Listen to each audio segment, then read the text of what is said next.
بالحب تلقاك البدور ضيف الأماني والسرور فيك العطايا والأجور يا مرحبا يا مرحبا زين الشهور. إن الحمد لله نحمده ونستعينه ونستغفره ونؤمن به ونتوكل عليه ونعوذ بالله من شرور أنفسنا ومن سيئات أعمالنا من يهده الله فلا مضل له ومن يضلل فلا هادي له وأشهد أن لا إله إلا الله وحده لا شريك له وأشهد أن محمدًا عبده ورسوله أما بعد فإن خير الحديث كتاب الله وخير الهدي هدي محمد صلى الله عليه وسلم وشر الأمور محدثاتها وكل محدثة بدعة وكل بدعة ضلالة وفي رواية وكل ضلالة في النار. فأعوذ بالله من الشيطان الرجيم. بسم الله الرحمن الرحيم. وتوكل على الحي الذي لا يموت وسبح بحمده وكفى به بذنوب عباده خبيرا بصيرا. اللهم أرنا الحق حقا وارزقنا اتباعه وأرنا الباطل باطلا وارزقنا اجتنابه. اللهم علمنا ما ينفعنا وانفعنا بما علمتنا وارزقنا علما. رب اشرح لي صدري ويسر لي أمري واحلل عقدة من لساني يفقه قولی. برادران اسلام، واجب الاحترام بزرگوں، دوستوں، عزیز ساتھیوں، لائق احترام ماؤں اور بہنوں، آج کی یہ رات جو کہ 24ویں رات ہے، اس کا بنیادی عنوان سلسلے کلمہ سیریز کے اندر توکل ہے۔ توکل کیا ہے اور اس کو کس طرح مس یوز کیا گیا اور ہم نے توکل کسے سمجھا ہے، یہ تمام باتیں انشاءاللہ آج کی مجلس میں آپ کے سامنے آئیں گی۔ توکل کا ایک معنی لغوی اعتبار سے کسی غیر پر اعتماد کرنا، بھروسہ کرنا ہے، اور اسی سے لفظ نکلا ہے وکیل بھی، توکل ہی سے نکلا ہے۔ وکیل کیا کرتا ہے؟ مثلاً کوئی کیس ہے یا کوئی معاملہ آ گیا تو آپ اب اپنے آپ سے اس کو پورا نہیں کر سکتے، انجام دے نہیں سکتے، تو آپ وکیل کو تلاش کرتے ہیں۔ وکیل آپ کی طرف سے لڑتا ہے اور آپ کے مقدمے کی پیروی کرتا ہے، تو اس پر آپ نے اعتماد کیا۔ اسی معنی میں وکیل بھی دوست کو بھی استعمال ہوتا ہے۔ دوست کے لیے بھی وکیل یا کارساز کے معنی میں بھی کیا ہے؟ وکیل استعمال ہوتا ہے۔ کیوں؟ عموماً انسان اپنے دوست سے کیا ہے؟ اعتماد رکھتا ہے۔ اسی سلسلے میں ہمارے ہاں جو لفظ ولی وغیرہ کا ہے وہ بھی ایک دوست کا معنی ہی رکھتا ہے، اس کے اندر بھی معنی دوستی کا ہی ہے۔ اچھا، لیکن شرعاً جو معنی ہے توکل کا، یہ معنی ہے سب سے اہم جو ایمانیات کے اندر ہے، ایمانیات کے عقیدے کے اندر آنے والی چیز ہے جو لفظ توکل ہے۔ کیا معنی ہے؟ شرعاً یہ معنی ہے کہ تم اپنے ہر کام، خواہ وہ دنیاوی ہو، خواہ وہ اخروی ہو، خواہ وہ اپنے ہوں، خواہ وہ باطنی ہوں، ہر کام کو اللہ تبارک و تعالیٰ کے پاس اعتماد رکھو کہ پورا کرنے والا وہ ہے۔ اچھا، اللہ پر اعتماد کر لینا اپنے دنیاوی یا اخروی ہر کام کے بارے میں کہ اس کو اصل میں پورا کرنے کا اختیار تو اللہ رب العالمین کے پاس ہے۔ توکل کی سب سے اعلیٰ قسم ہر معاملے میں اللہ کے حوالے کر دینا. کچھ بھی ہو، بظاہر آپ کو کچھ اور نظر آتا ہو، لیکن انسان اعتماد کرے کہ جو بھی ہو رہا ہے یہ اللہ کی طرف سے ہے، اور جو ہوگا یہ اللہ کی طرف سے ہے، اور جو بھی ہوگا میری اچھائی کے لیے ہوگا.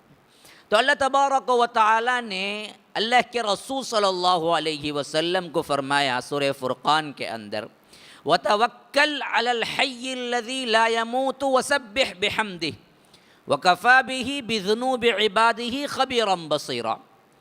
اے اللہ کے رسول صلی اللہ علیہ وسلم، آپ توکل کیجئے، آپ بھروسہ رکھیے. کیوں بھروسہ رکھنا چاہیے اللہ پر؟ تو اس کا جواب اس آیت میں بڑے خلاصے کی حیثیت سے دیا گیا ہے. علی الحی الذی لا یموت، یہ ایسا رب ہے، یہ ایسا رب العالمین ہے جو کہ زندہ ہے اور جس کو کبھی موت نہیں آنی ہے. اب انسان پر، اسباب پر، پیسے پر، مال پر، دولت پر، خواہ تمہارے لیے کوئی اور چیز ہے، جس پر بھی انسان بھروسہ رکھتا ہے، اس معنی میں ناقص ہے کہ ایک نہ ایک دن فنا ہو جائے گی، ایک نہ ایک دن ٹوٹ پھوٹ جائے گی، ایک نہ ایک دن آپ کے کام نہیں آئے گی. ایک واحد ذات ہے جو رب العالمین کی ذات ہے. اس میں اللہ تبارک و تعالی نے کیوں مجھ پر بھروسہ رکھنا چاہیے، اس کے حوالے سے حکماً اللہ کے رسول صلی اللہ علیہ وسلم سے خطاب ہے. فرمایا کہ وَتَوَكَّلْ، آپ کو بھروسہ رکھنا چاہیے کس پر؟ علی الحی الذی لا یموت وسبح بحمدہ، اس پر جو زندہ ہے اور جس کو موت نہیں آنی ہے، اور اسی کی تسبیح بیان کرو اور اسی کی حمد بیان کرو. وَكَفَى بِهِ بِذُنُوبِ عِبَادِهِ خَبِيرًا بَصِيرًا، کہ بندوں کے گناہ کے لیے یہی کافی ہے کہ اللہ تبارک و تعالی ان کے اعمال دیکھ رہا ہے. تو کیوں رکھنا؟ یہ رب العالمین وہ ہستی ہے جو زندہ و پائندہ ہے. موت کبھی اس کو آنی نہیں ہے، نہ کبھی آئی تھی، کبھی فنا ہوا نہ فنا ہونے والا ہے، ہمیشہ سے ہے، ہمیشہ رہے گا. تو ایسی ذات پر توکل کرنا عقل بھی کہتی ہے اور ایمان بھی کہتا ہے کہ یہی ایک ذات ہے جس پر ہم بھروسہ کر سکتے ہیں، توکل کر سکتے ہیں. بھروسہ، توکل، دو معنی کیا ہیں؟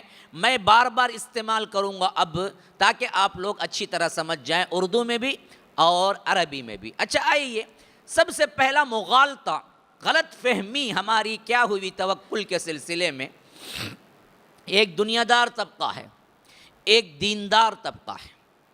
دیندار طبقہ یا دین کو ماننے والا طبقہ، اس کا مسئلہ یہ ہوتا ہے کہ عمومی طور پر دنیا دار لوگ دیکھتے ہیں کہ ظاہری جو اسباب ہوتے ہیں، ذرائع ہوتے ہیں، اس کو بھی اختیار نہ کر کے کہتا ہے مجھے اللہ پہ بڑا توکل ہے جی، اللہ بڑا کارساز ہے بھائی، کرنے والا ہے.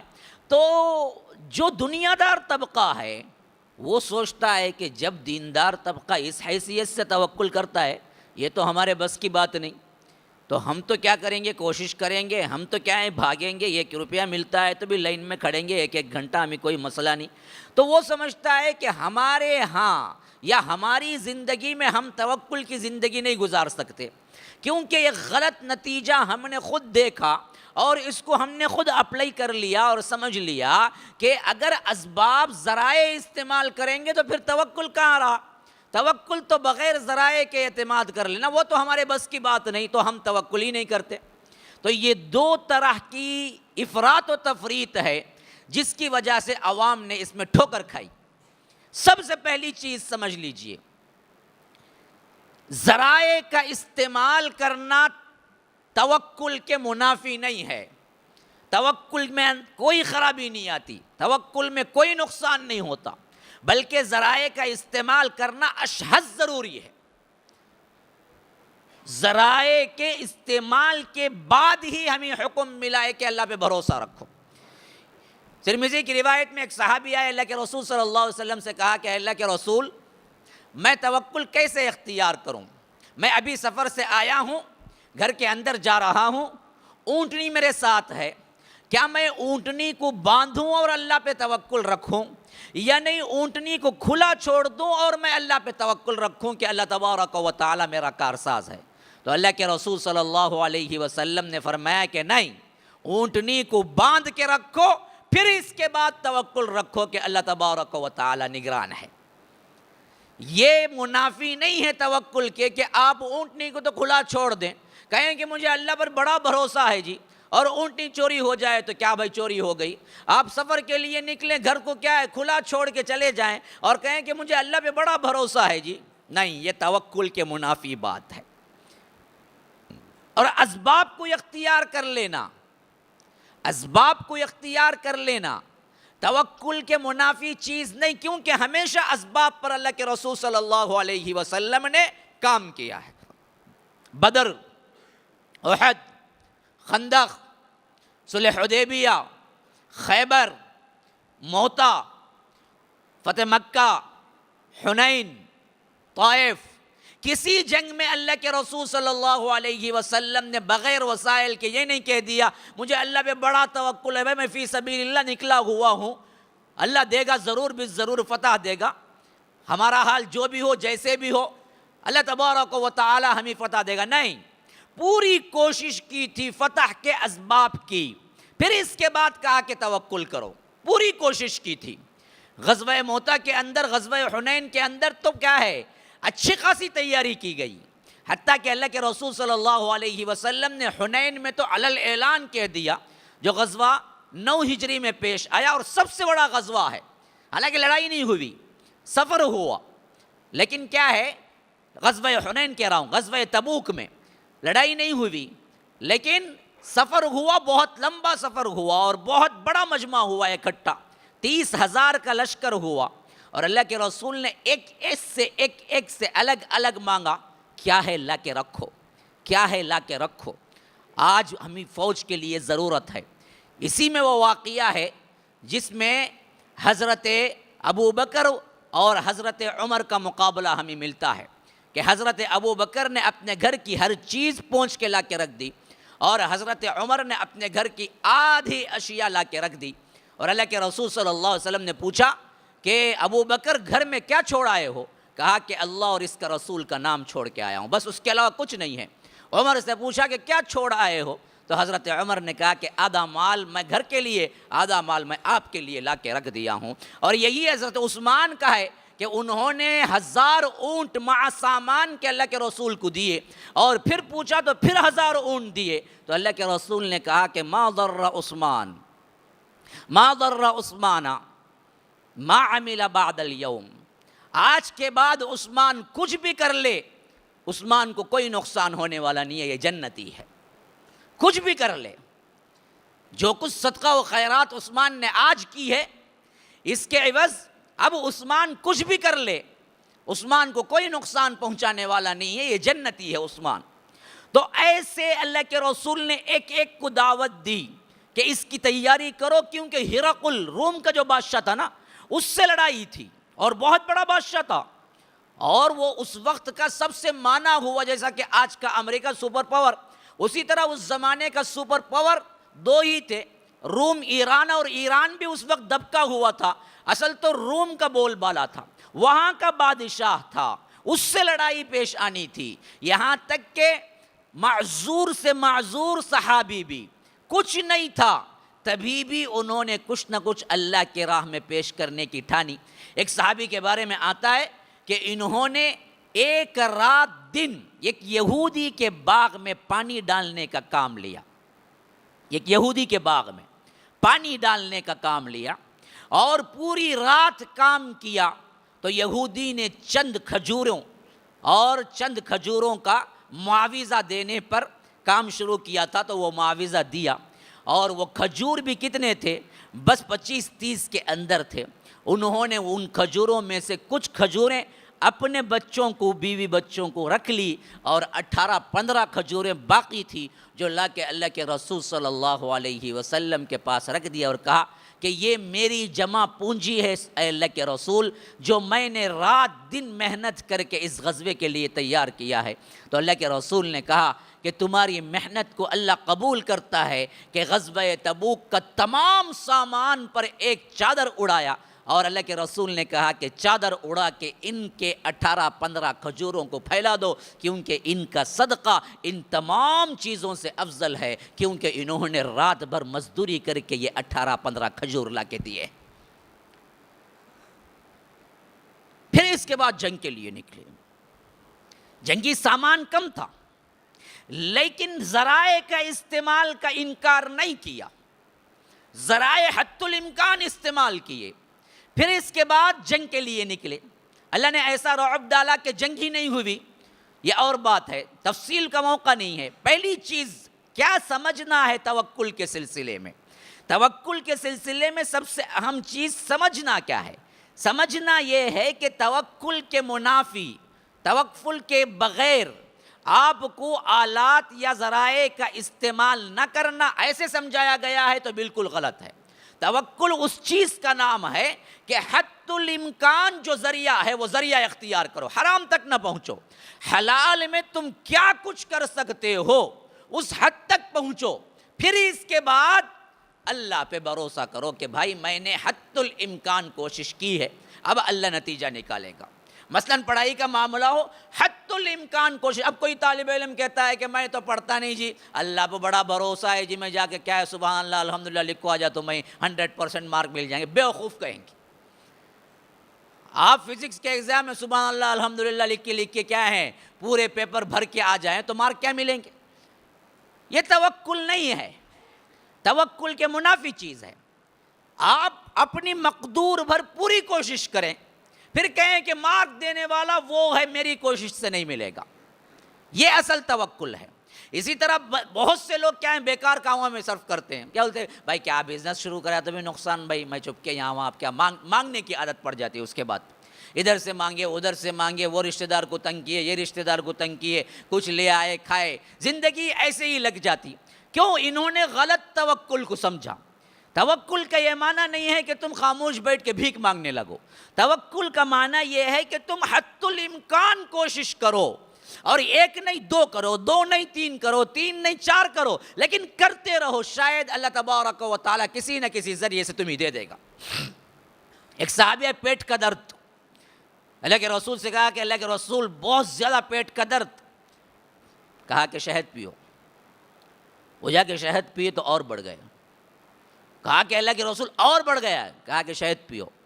تو دوسری مرتبہ شہد پیے تو پیٹ کے درد کے ساتھ اب لوز موشن بھی شروع ہو گئے صحابی کو. کہا کہ اللہ کے رسول پہلے پیٹ کا درد تھا اب تو لوز, ویسا بھی شہد گرم ہے, ہر ایک کو سیٹ نہیں ہوتا. تو اللہ کے رسول نے کہا کہ تیسری مرتبہ پیو جاؤ, تیرا پیٹ جھوٹا ہے اللہ کا قول سچا ہے. اللہ کے رسول نے کہا تیرا پیٹ جھوٹا ہے اللہ کا قول سچا ہے کہ اس میں شفا ہے, جاؤ جا کے پیو. پھر تیسری مرتبہ پیے تو آگے کہا اللہ کے رسول شفا ہو گئی, اللہ کے رسول شفا ہو گئی. تو اللہ کے رسول نے کہا کہ یہی بات تو میں نے کہا تھا کہ تیرا پیٹ جھوٹا ہے اللہ کا قول سچا ہے. تو تیسری مرتبہ کی ٹرائی میں کامیاب ہو گئے. تیسری مرتبہ کی ٹرائی میں, پہلی مرتبہ تو نہیں ہوگا. ایسے کئی حالات ہیں جس میں تمہارے لیے پہلی مرتبہ کامیابی نہیں ملتی. خواہ تمہارا بزنس ہو, خواہ تمہارا لین دین ہو, خواہ تمہارے اپنے کچھ وسائل ہوں, خواہ تمہاری پڑھائی ہو, ہزاروں زندگی کے افعال ہیں جس کے اندر یہی توکل کام آتا ہے. لیکن اس کا معنی کیا نہیں ذرائع کو اختیار کیے بغیر تم اللہ کے اوپر توکل کر کے بیٹھ جاؤ اور کہو کہ اللہ بڑا رحیم ہے, اللہ دینے والا ہے. تو یہ توکل کے منافی چیز ہے. آپ کو اپنی مقدور بھر کوشش کرنا ہے. یہی کوشش ہمیں اللہ کے رسول کی پوری زندگی میں ملتی ہے کہ کس طرح اللہ کے رسول صلی اللہ علیہ وسلم نے ہر معاملے میں پہلے کوشش کی بعد میں توکل کیا. اچھا ایک پوائنٹ. نمبر 2, دنیا داروں کا دوسرا طبقہ جو کلی توکل کو مانتا ہی نہیں ہے, وہ کیا کہتا ہے؟ اسباب ہوں گے تو ضرور ہوگا جی کام. کیوں نہیں ہوگا؟ ہاں میرے پاس پیسہ ہے میں عیش کروں گا، کیوں نہیں کروں گا؟ میرے پاس پیسہ ہے میں کھانا کھاؤں گا، کیوں نہیں کھاؤں گا؟ تو اصل چیز جو ذرائع ہیں اسی پہ اعتماد کر لینا یہ ایمان کے منافی ہے۔ اب یہ بات اچھی طرح یاد رکھ لیجیے۔ پہلی چیز غلطی ہے، غلط سمجھ لیا گیا ہے توکل کو، کہ اسباب کو اختیار نہ کرو۔ تو اس کو میں نے کلیریفیکیشن کیا اور اس کے لیے بہت سے دلائل ہیں، کیونکہ ابھی بہت باتیں ہیں توکل کے سلسلے میں، اس وجہ سے میں نے شارٹ کر دی ہے۔ بات تو سمجھ گئے ہوں گے کہ زندگی کے ہر مرحلے میں اللہ کے رسول نے کوشش کی پھر اعتماد کیا، تو کوشش کرنا غلطی نہیں ہے، ایک بات۔ نمبر دو، دنیا دار طبقے کی حیثیت سے کوئی انسان یا کوئی بندہ یہ سمجھتا ہے کہ توکل ضرورت نہیں ہے، بس اسباب ضروری ہیں، جیسا کہ ہمارا عام طبقہ ہے، بھائی پڑھیں گے تو نہ بھائی کامیاب ہوں گے، کمائیں گے تو نہ بھائی عیش کریں گے، تو اس وجہ سے کیا ہے، کماؤ، نمازیں چھوڑنا ہے چھوڑو، نافرمانی کرنی ہے لگی کرو، لیکن کماؤ، پیسہ رہے گا تو کام بنے گا۔ یہ جو ہے نا یہ ایمان کے منافی ہے، ایمان کو آپ کے نقص کر دیتا ہے۔ جس کو اللہ کے اوپر توکل نہیں ہے، اسباب پر توکل ہے، تو وہ صریحاً اس بات کا انکاری ہے کہ پیسہ آپ کے لیے کر رہا ہے۔ جب پیسہ کچھ کر رہا ہے تو وہ ایمان کے منافی چیز ہے۔ کروڑوں کے روپیے ہوں اور کروڑوں کی مالیت ہو اور کروڑوں کے اسباب جمع ہو جائیں، پھر بھی ہمارا اعتماد اسباب پہ نہیں ہوگا تو کس پہ ہوگا؟ اللہ کے توکل پہ ہوگا کہ ان پیسوں سے اچھا یا برا جو بھی ہوگا وہ اللہ کے حکم سے ہوگا، اللہ کے توکل سے ہوگا، ورنہ تو ہمارے ہاتھ سے نہیں۔ مثلا میں مثال دے رہا ہوں، آپ بیٹھے آ کے کسی ریسٹورنٹ میں، پیسہ جیب میں ہے آپ کے، لے آ کے کیا ہے اچھا کھانا کھانے کی نیت سے بیٹھے، آرڈر دے دیا اور آپ کو پورا یقین ہے میرا پیسہ کام آئے گا اور میں کھاؤں گا جو میں آرڈر دے رہا ہوں، اس حیثیت سے کہ میرے جیب میں پیسہ ہے اور میں نے آرڈر دے دیا ہے اور ہوٹل کا مینجمنٹ میں نے جو مانگا ہے وہ پیش کرے گا۔ لیکن اچانک فون آتا ہے، بیوی ہاسپٹل میں، اب بندہ کھانا کھائے گا بھاگ کے جائے گا، ایکسیڈنٹ بچے کا، اب وہ آرڈر دینے والا کھانا یہ کھانے کے لیے رکے گا یا ہاسپٹل بھاگے گا؟ ہاسپٹل بھاگے گا۔ بظاہر پورے اسباب مکمل ہیں لیکن کھانا نصیب نہیں ہوا اس کو، آخرکار بھاگنا پڑا، اسباب تو پورے ہیں لیکن کھانا نصیب نہیں ہے۔ کھانے کا نصیب ہونا یہ اللہ کے اذن پر تھا، پیسے کے اذن پہ نہیں تھا۔ اسی طرح میں نے چھوٹی مثال دی، کتنی بڑی چیز بھی اٹھا لو، تم سب مکمل تیاریاں کر لو، لیکن اعتماد کا اصل اینڈنگ پوائنٹ اللہ پہ ہونا چاہیے۔ وہ ہوگا تو ہوگا، وہ چاہے گا تو ہوگا، ورنہ نہیں ہوگا۔ شادی خانہ بک کر دیا گیا، ہاں جی، لائٹیں سنور گئی، گھر میں ہلدی ہو گئی، رسم مکمل ہو گئی، یہاں سے ڈانس گانے باجے سب مکمل، آخری میں لڑکی نہیں مانی بھاگ گئی کسی اور کے ساتھ، باپ کیا ہے شرمندہ شرمندہ پھرتا ہے، نکاح نہیں ہوا کسی اور کے ساتھ چلی گئی۔ ہوتے نہیں ہوتے ہیں کتنے قصے ہیں؟ سب اسباب تو مکمل تھے نا، سامنے تھے نا، ہوا کچھ نہیں ہوا۔ ذرائع نہیں ہیں اصل میں کام کرنے والے، لیکن ذریعہ ڈھونڈنا یہ اچھی چیز ہے، لیکن ذریعے پر اعتماد کر لینا یہ بدبختی ہے۔ اعتماد تو اللہ پر کرنا ہے۔ میں نے ایک واقعہ پڑھا، لکھتے ہیں بہت بڑے مصنف، ایک مرتبہ حج کو جانا اور ساتھ میں ایک ساتھی تھے اور بہت پیسے والے ساتھی تھے، بہت پیسے والے ساتھی تھے۔ تو جب روم میٹ ملے چار، تو انہوں نے سب کو لیے آفر کی کہ ہم پکا لیں گے، ہم کھا لیں گے، ایک روم میں رہتے ہیں تو جو بھی ہوگا شیئرنگ کر لیں گے۔ تو وہ بندہ جو تھا نا، وہ بندہ بولا کہ نہیں جی میرے پاس ہر چیز بکڈ ہے، میں ہوٹل بک کیا ہوا ہوں، میں کھانا بک کیا ہوا ہوں، میں فلاں بک کیا ہوا ہوں، میں یہ مجھے کوئی چیز نہیں چاہیے جی، میں کیا ہے میرا الگ تھلگ معاملہ ہے، میرے پاس پیسہ بہت ہے، میں دیکھ لوں گا۔ تو اس حال کو اسے چھوڑ دیا گیا۔ پھر اس کے بعد جب ارکان حج ادا کر کے وغیرہ لوٹے، بعد میں ملے ملاقات، تو صورت فخر تھی اور چہرہ اترا ہوا تھا اور بیچارے پہ کیا ہے بالکل ہی یاس برس رہی تھی۔ تو انہوں نے پوچھا کہ بھائی کیا ہوا کہ تم تو کہہ رہے تھے ہر چیز ہے. ہاں جی تھی تو ہر چیز, لیکن حرم میں چوری ہو گئی. وہ کارڈ بھی چلا گیا, وہ پیسہ بھی چلا گیا, وہ پرس بھی چلی گئی, نہ میں ادھر کھا سکا نہ کچھ کر سکا. بڑی پریشانی میں ادھر ادھر کی کچھ چیزیں کیا ہے مانگ گینگ کے کھا کے پھر اب تک یہاں پر پہنچا ہوا ہوں, اب تک مجھے کیا ہے وہ چیز نہیں ملی. تو لکھنے والے لکھتے ہیں کہ اسباب تو پورے مکمل تھے ان کے پاس, لیکن کام ہوا نہیں ہوا. کیوں نہیں ہوا؟ اللہ کے اذن سے اصل میں کام ہونا ہے, پیسے سے نہیں ہونا ہے. اب اسی سے آئیے ایک اور دوسری گتھی سلجھا لیں ہم, جو بہت اہم ہے ہماری زندگی کے لیے. وہ کیا ہے؟ وہ کیا ہے؟ ہمارا جو ایک انٹینشن ہے کہ پیسہ ہمیں بناتا ہے, پیسہ ہمیں بگاڑتا ہے, یہ اگر غور سے ہم دیکھیں تو یہ شرک کی حد تک پہنچتا ہے. کیوں؟ پیسہ کچھ نہیں کر سکتا, کرنے والا اللہ کی ذات ہے.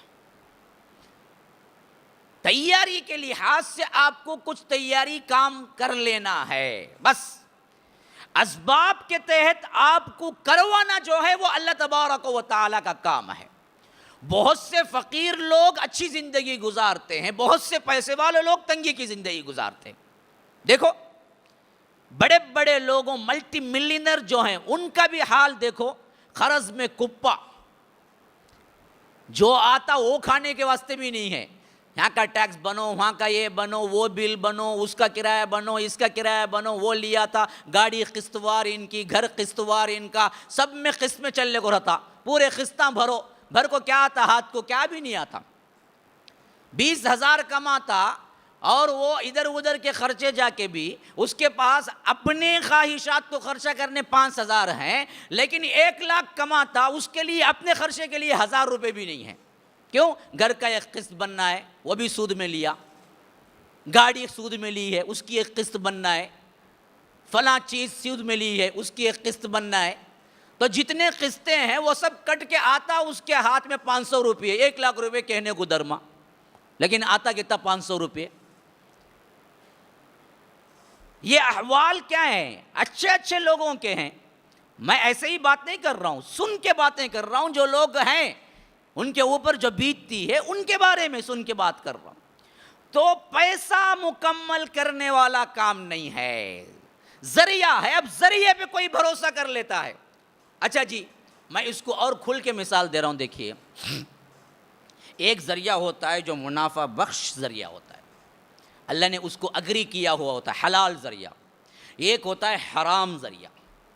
حرام ذریعہ, ایک حلال ایک حرام. حرام تو کسی ناحیے سے جانا ہی نہیں. حلال ذریعہ بھی صرف ذریعہ ہے. حلال ذریعے کو ہی تم رب مان لو تو یہ بھی ٹھیک نہیں. بزنس ہی کو تم سمجھ جاؤ یہی کما کے دیتا ہے, یا کسی جاب میں ہو, کمپنی ہو, کچھ سب کچھ سمجھ جاؤ. کمپنی بولتی ہے جمعہ مت جاؤ, بولو کہ سیر اوکے. کمپنی بولتی ہے شیونگ کرو, آپ بولتے ہیں کہ اوکے. کمپنی بولتی ہے کہ ٹخنے کے نیچے کیا لڑاتے ہوئے پینٹ لے آؤ, آپ کہتے ہیں کہ اوکے. کمپنی بولتی ہے فلاں کرو, اوکے. کمپنی بولتی ہے جھوٹ بولو, آپ بولتے ہیں اوکے. کمپنی بولتی ہے سود کے اکاؤنٹ لکھو, آپ کہتے ہیں اوکے. تو آپ نے کیا بنا لیا؟ خدا بنا لیا. کمپنی کو خدا بنا لیا, ذریعے کو رب سمجھ لیا. تم انکار تو کرتے, یہ پیسہ اللہ تبارک و تعالیٰ کسی بھی ناحیے سے تمہیں دیتا.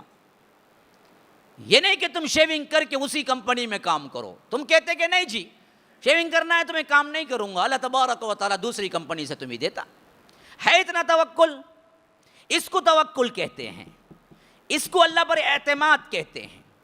حرام کاری تو ہے ہی نہیں. جائز کے لیے بھی آپ وہ چیز اختیار کریں جو اللہ تبارک و تعالیٰ پر توکل ہو. ذریعہ مانے صرف ذریعہ, یہ ذریعہ ہے جانے کا. اس ذریعے سے نہیں آئے گا, کسی اور ذریعے سے آ جائے گا. میرا اللہ رازق ہے, کمپنی رازق نہیں. کمپنی بولتی رشوت لو, کہتے ہیں ہاں جی لے لوں گا. کمپنی بولتی ہے جھوٹ بولو, آپ کہتے ہیں ہاں جی کر لوں گا. کمپنی بولتی ہے کہ سب کچھ کیا دھوکہ بازی کا بزنس ہے, تم دھوکہ دیتے رہو کسٹمر کو, ہم کہتے ہیں کہ ہاں جی کر لیں گے. تو آپ نے رب نہیں بنایا, ذریعے کو, اصل سبب کو آپ نے مسبب الاسباب نہیں بنایا. حلال کو بھی نہیں کر سکتے تو حرام کو کہاں جائیں گے؟ اچھا، اسی تسلسل میں اب آئیے ایک آپ کی اپنی مثال دیتا ہوں. دیکھیے، بیمار پڑتا ہے بندہ، علاج کر سکتا ہے، بلکہ کرنا چاہیے. اللہ کے رسول نے علاج کیا. اللہ کے رسول نے اس کی تاکید بھی کی کہ علاج کراؤ، طبیبوں سے کراؤ، یہ بھی کہا. اور یہ بھی کہا کہ لِكُلِّ دَاءٍ دَوَاءٌ، ہر مرض کی کوئی نہ کوئی دوا ہے.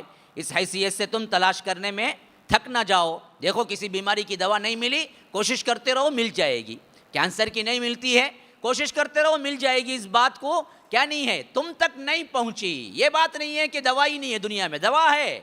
اللہ کے رسول کے قول کے مطابق تو دوا اس کی بھی ہے، آپ اس تک نہیں پہنچے. جیسے کہ کیا ہے، پرانے زمانے میں ہیضے کی دوا نہیں تھی، پلیگ کی دوا نہیں تھی. اسی طرح کیا ہے، ہینڈی کیپ جو ہوتے ہیں، پولیو اٹیک جو ہے، اس کی دوا نہیں تھی. لیکن اب کیا، پولیو فری سٹی بہت سے ہو چکے ہیں، بہت سے شہر ہو چکے ہیں. اب پسماندہ علاقے میں بھی کہاں ہے، کہیں پر بھی پولیو نہیں اٹیک ہوتا. تو آپ کو دوا نہیں معلوم تھی، بعد میں معلوم ہو گئی. لیکن دوا نہیں ہے، نہیں، دوا تو ہے. تو جائز حیثیت سے آپ کو کوئی بیماری آئی اور آپ نے دوا کھا لی، بالکل صحیح بات، توکل کے منافی نہیں ہے. آپ یوں کہیں کہ بھائی مجھے اللہ پہ بہت توکل ہے، جیسا آئی ویسا جائے گی، یہ بیوقوفی ہے. دوا کھاؤ، لیکن یہ سمجھ لے کہ دوا کھائیں گے تو یہ اچھے ہوں گے، یہ غلط، یہ غلط. مکمل انحصار ہی دوا پہ رکھ لیں. مثلا کوئی ایسی بیماری آ گئی، جس کا علاج ڈاکٹر بولتا ہے کہ شراب پینا ہے. ایسا ہوا ہے اصحاب رسول اللہ میں، تابعین میں. کیونکہ اس زمانے میں کیا تھی، یہ جو بے ہوش انستھیسیا ہے نا، یہ نہیں دریافت ہوا تھا. اسی وجہ سے دی 100، مائیکل ہارٹ نے جو لکھا ہے کتاب دی 100، دنیا کے 100 بڑے آدمی، ان میں سے ایک آدمی اس نے وہ چنا ہے جو انستھیسیا دریافت کیا. یہ اب کی ہے، 150 سال 200 سال پہلے دریافت ہوا تھا انستھیسیا، بے ہوش کر دینے والی دوا. اس سے پہلے دوا یہ ایجاد نہیں ہوئی تھی. تو اسی وجہ سے اس کو بہت بڑا آدمی مانا ہے مائیکل ہارٹ، جس نے دی 100 لکھا تھا، جس میں سب سے اول نمبر پہ اللہ کے رسول صلی اللہ علیہ وسلم کو لایا تھا. تو اس نے دراصل اس کو بھی ایک نام شامل کیا ہے، کیونکہ اس سے دنیا میں بہت فائدہ ہوا. ورنہ آج کا کوئی آپریشن نہیں ہو سکتا تھا اگر انستھیسیا دریافت نہ ہو. اس کے بغیر کوئی آپریشن نہیں ہو سکتا تھا. تو اس زمانے میں جو معاملہ تھا، جو بھی آپریشن کرنا تھا وہ زندہ رکھ کے کرتے تھے، ہوش میں رکھ کے کرتے تھے. تو بندے اسی میں مر جاتے تھے. بہت کم آپریشن سکسس ہوتا تھا، کیونکہ وہ اذیت کیسے سہیں گے؟ زندہ رکھ کے انسان کے پاؤں کاٹے جائیں تو انسان کیسے سہے گا؟ نہیں سہ سکتا. یا تو کوئی سہنے والا اتنی قوت والا ہے، سہ گیا تو جی جاتا، یا تو مر جاتا عمومی طور پر. تو اس کے لیے دراصل بعض دوسرے اطباء نے یہ کیا تھا کہ ایک خاص مقدار کی شراب پلائی جاتی تو بے ہوش ہو جاتا بندہ.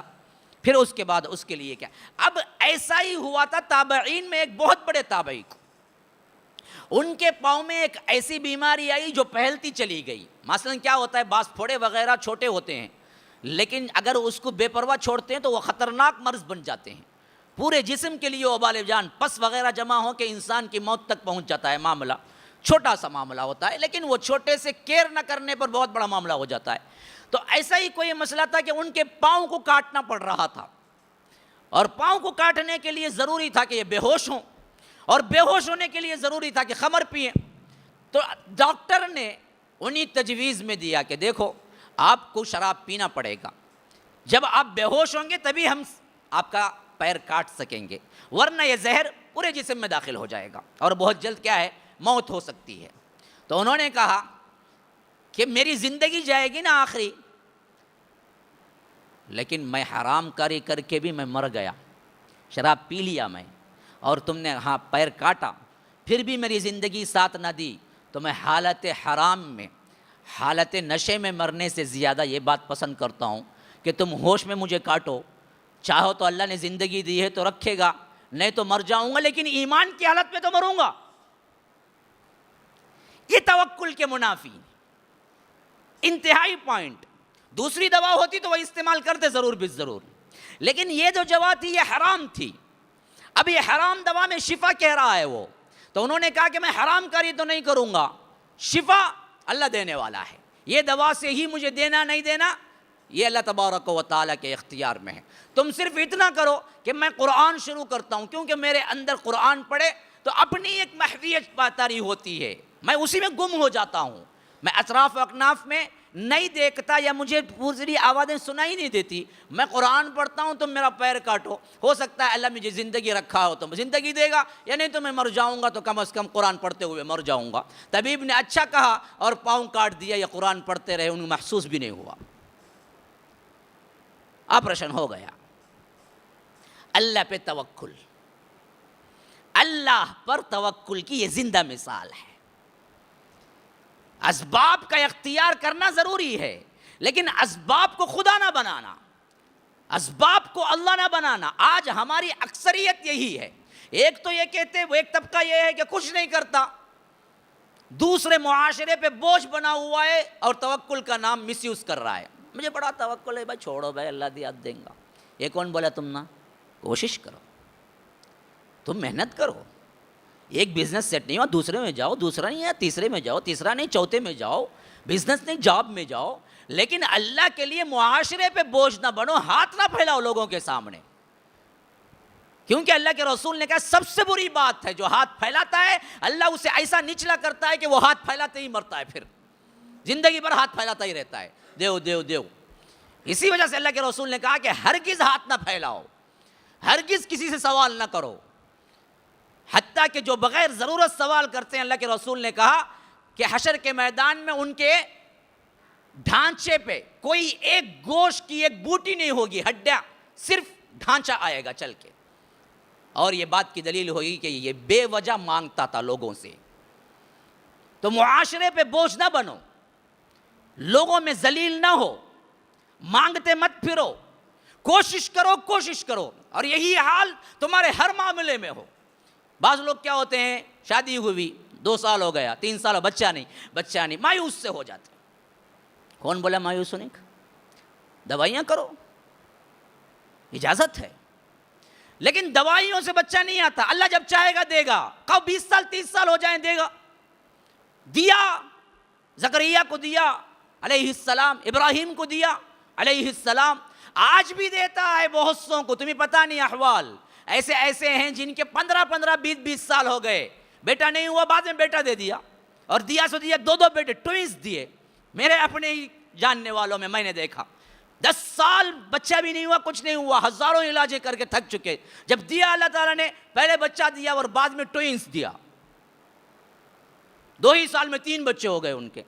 دیتا ہے، کیوں نہیں دیتا ہے؟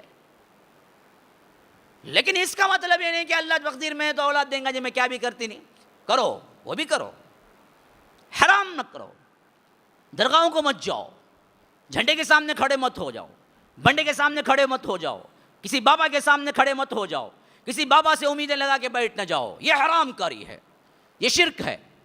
اللہ سے مانگو، مانگتے رہو، اللہ قبول کرنے والا ہے۔ ابراہیم نے مانگا، اے اللہ میری اولاد میں ایک نبی بھیج جو لوگوں کی اصلاح کر لے۔ ابراہیم کون ہے؟ خلیل الرحمن، اللہ کے جگری دوست نہیں خالی، جگری دوست خلیل، اور وہ ہیں جن کو اللہ تبارک و تعالی نے ایسے القابات سے نوازا، کوئی اور نہیں ہے۔ پوری دنیا میں کتنے مذاہب ہیں، عیسائی، یہودی، بڑے بڑے مذاہب، مسلمان اور عرب تھے اس وقت، جتنے مذاہب تھے سب ابراہیم کو مانتے تھے، آج بھی مانتے ہیں۔ کوئی ایسی قوم نہیں ہے جس میں ابراہیم کو نہیں مانتے ہوں، عیسائی بھی مانتے ہیں، یہودی بھی مانتے ہیں، مکے کے عرب بھی مانتے تھے، مسلمان بھی مانتے ہیں۔ ایسی عمومیت، اور اللہ نے خطاب دیا انہیں ابو الانبیاء کا، یعنی حضرت ابراہیم کے بعد جتنے انبیاء آئے ہیں سب حضرت ابراہیم کے بیٹے ہیں، کوئی ابراہیم کی نسل سے ہٹ کے نہیں آیا۔ ابراہیم علیہ السلام کے پہلے جتنے آئے وہ الگ چیز ہے، حضرت ابراہیم علیہ السلام کے بعد جتنے بھی انبیاء آئے، خواہ وہ بنی اسماعیل میں آؤ، خواہ وہ بنی اسرائیل کے ہوں، سب حضرت ابراہیم کی اولاد ہیں۔ موسیٰ ہوں، یوسف ہوں، یحییٰ ہوں، زکریا ہوں، داؤد ہوں، سلیمان ہوں، عیسیٰ ہوں، محمد صلی اللہ علیہ وسلم، سب حضرت ابراہیم کے بیٹے۔ ایسے جلیل القدر پیغمبر جب مانگے ہیں کہ اے اللہ ایک صالح نبی میری اولاد میں بھیج، اللہ کے رسول کے لیے دعا. تو وہ دعا کب قبول ہوئی؟ 2500 سال بعد. مانگے کب؟ 2500 سال پہلے. قبول کب ہوئی؟ 2500 سال بعد. اور تم کیا ہے، ہوں دعا کر کے ہاتھ نہیں پھیرتے، شروع کر لیتے واویلا کرنا کہ اب تک قبول نہیں ہو، اب تک قبول. ابراہیم کی دعا 2500 سال بعد قبول ہوئی. تمہاری دعائیں ہاتھ نیچے نہیں رکھتے قبول ہو جانا ہے. اس میں بھی بزنس کرتے ہو، دعا بھی بزنس بن گئی ہے. انتظار کرو، مانگتے رہو، تھکو مت. اللہ دیتے نہیں تھکتا. اللہ کے رسول کہتے ہیں انسان مانگتا تھک جاتا ہے، انسان مانگتا تھک جاتا ہے، اللہ دیتے نہیں تھکتا. تم مانگو، مانگتے رہو، امید نہ چھوڑو. ہر معاملے میں، دنیا کے ہر معاملے میں کوئی بیماری ستا رہی ہے، فقیری ستا رہی ہے، تنگ دستی ستا رہی ہے، یا فیملی پرابلمز ایسے ہیں کہ انسان سکون سے نہیں ہے، بہت جلد آپے سے باہر ہو جاتا، کہتا ہے کہ کتنا بھائی صبر کرو. نہیں، توکل کرو، کام کرتے رہو، تم ایک نہ ایک دن سدھر جائے گا معاملہ. جلدی مت کرو، لیکن توکل اس پہ کرو. کام کرنا نہ بند کرو، کام بھی کرتے رہو، ساتھ میں کام کرتے رہو، کام کرتے رہو، کام کرتے رہو، یہاں تک کہ کام بن جائے گا. تو توکل کے منافی یہ چیز نہیں ہے کہ تم خاموش بیٹھ جاؤ، اور توکل کے منافی یہ بہت بڑی چیز ہے ایمان کے کہ تم توکل کہہ کے خاموش بیٹھ جاؤ یا حرام ذرائع استعمال کرنے لگو. اب اسی سے کیا ہے، ایک آخری پوائنٹ بھی سمجھا دیتا ہوں، پھر اگلی سیکشن پہ جا رہا ہوں. اب صحت کے لیے میں نے مثال دی تھی دوا کی. دوا میں اگر شراب آ گئی تو میں نے بتایا تھا کہ اب حرام ذریعہ رکے تو اللہ نے شفا دے دی. یہی حال ہے تعویذ گنڈے بنڈوں کا بھی. سمجھ میں آتی؟ یہ ایک ذریعہ تھا حلال. وہ کیا ذریعہ تھا؟ دوا. دوا اللہ کے رسول سے بھی ثابت ہے، اللہ کے رسول کے قول سے بھی ثابت ہے، عمل سے بھی ثابت ہے. دوا لی، دوا لیو بولے، اور دوا کے لیے ابھارے، اور ڈاکٹروں سے کیا ہے مشورہ کیا، اور کرو بھی بولے. لیکن تاگا باندھ کے، ڈن پہ تاگا، کمر پہ تاگا، ستلی، سی پی، فلاں فلاں، یہ سب چیزیں کیا ہیں کر کے دراصل تمہیں نفع ملے گا، یہ سوچنے کی پرمیشن کس نے دی؟ اس ذریعے سے شفا ہے. کون بولے؟ کیونکہ جس ذریعے سے شفا ہے وہ ذریعہ ثابت ہونا. ثابت نہیں ہوا تو پھر تو آپ کو نہیں کرنا چاہیے، وہ حرام ذریعہ. اب پہلی بات یہ ہے، بعض لوگ بولتے قرآن کتنا تعویذ مولوی صاحب. مسئلہ وہ نہیں، قرآن کی ہے، تورات کی ہے، انجیل کی ہے، زبور کی ہے، یہ مسئلہ نہیں. مسئلہ یہ ہے کہ اس طرح گلے میں ڈن پو، کمر پو، سی پی، لچھا، یہ سب چیزیں پہننے سے تمہاری شفا ہوگی، یہ ذریعہ بتایا کون؟ آیا کہاں سے؟ دلیل کیا تمہارے پاس؟ دوا سے شفا ہوگی، دلیل ہے، خود اللہ کے رسول کا قول ہے، لِكُلِّ دَاءٍ دَوَاءٌ. لیکن اسے کہاں قول ہے یا کوئی عملی چیز ہے کہ اس سے بھی شفا ہوگی؟ ثابت نہیں کر سکتے. تو یہ حرام ذریعہ. اگر ہوتی تو صحابہ کرتے. صحابہ میں کوئی ڈن پو تعویذ نہیں بنا، کوئی کمر پو نہیں بنا، کوئی گلے میں نہیں ڈالا. حالانکہ اس زمانے میں قرآن ان کے ہاتھ میں جو تھا وہ پکا نہیں، یہ پکا ہے. اللہ کے رسول کے کاتبین لکھے ہوئے قرآن بھی ان کے پاس تھے. وہ قرآن کا ٹکڑا تو اٹھا کو اندر رکھ لے سکتے تھے نا. آج اگر وہ ایک ٹکڑا مل جائے تو بھی میوزیم میں پہنچ جائے گا، اتنا قیمتی ہے. لیکن تھا ان کے پاس تو. لیکن کبھی انہوں نے کیا نہیں کیا، ایک تعویذ بنا کے کیا ہے اندر نہیں پہن لیا کہ کیا ہے فلاں بخار جب آتی ہے، بچے کو فلاں یوں ہوتا ہے، بچہ رات میں ڈر کے اٹھ جاتا ہے، فلاں مسئلہ ہے، مجھے نہیں پہنا. بلکہ الٹا روایتیں اس کے خلاف آتی ہیں. ایک صحابی بیعت کرنے آئے تھے حنین کے موقع پر. اللہ کے رسول دیکھے کہ ان کے کیا ہیں، ہاتھ پہ رسی بندھی ہوئی ہے. پوچھا کہ یہ کیا ہے؟ کہا کہ مجھے رات میں ڈر لگتا ہے، اس وجہ سے پہنا ہوا ہوں. کہا کہ یہ ڈرنے کی وجہ ہے، نکالو. بولے یہ پہنا بول کر تجھے ڈر لگتا اصل میں، نکال پہلے. اور اس کے بعد صرف اتنا نہیں چھوڑا، بعد میں کہا کہ اگر تم نہ نکالتے، اگر مر جاتے تو تم کفر پہ مر پے. اگر تم نہ نکالتے اور مر جاتے تو تم کفر پہ مرتے. تو اعتماد اس پہ آ گیا.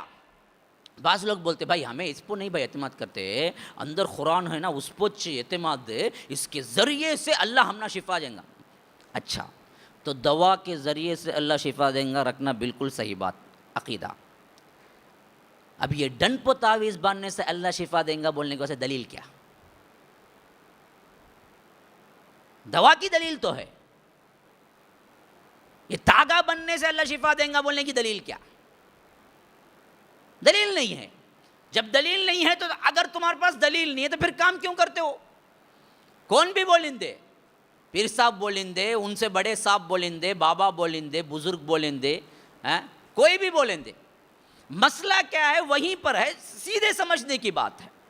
اگر یہ ذریعہ بھی ہوتا شفا کا تو ثابت کرو. شفا کا ذریعہ نہیں ہے تو پھر کیسے کرتے تم شفا کا ذریعہ؟ اس کو تو نہیں کر سکتے. ہاں ذریعہ ایک بتایا, وہ کیا ہے؟ دم کرنا, پڑھ کے پھونکنا جسم پر درد پر, یہ ثابت ہے, وہ کرو.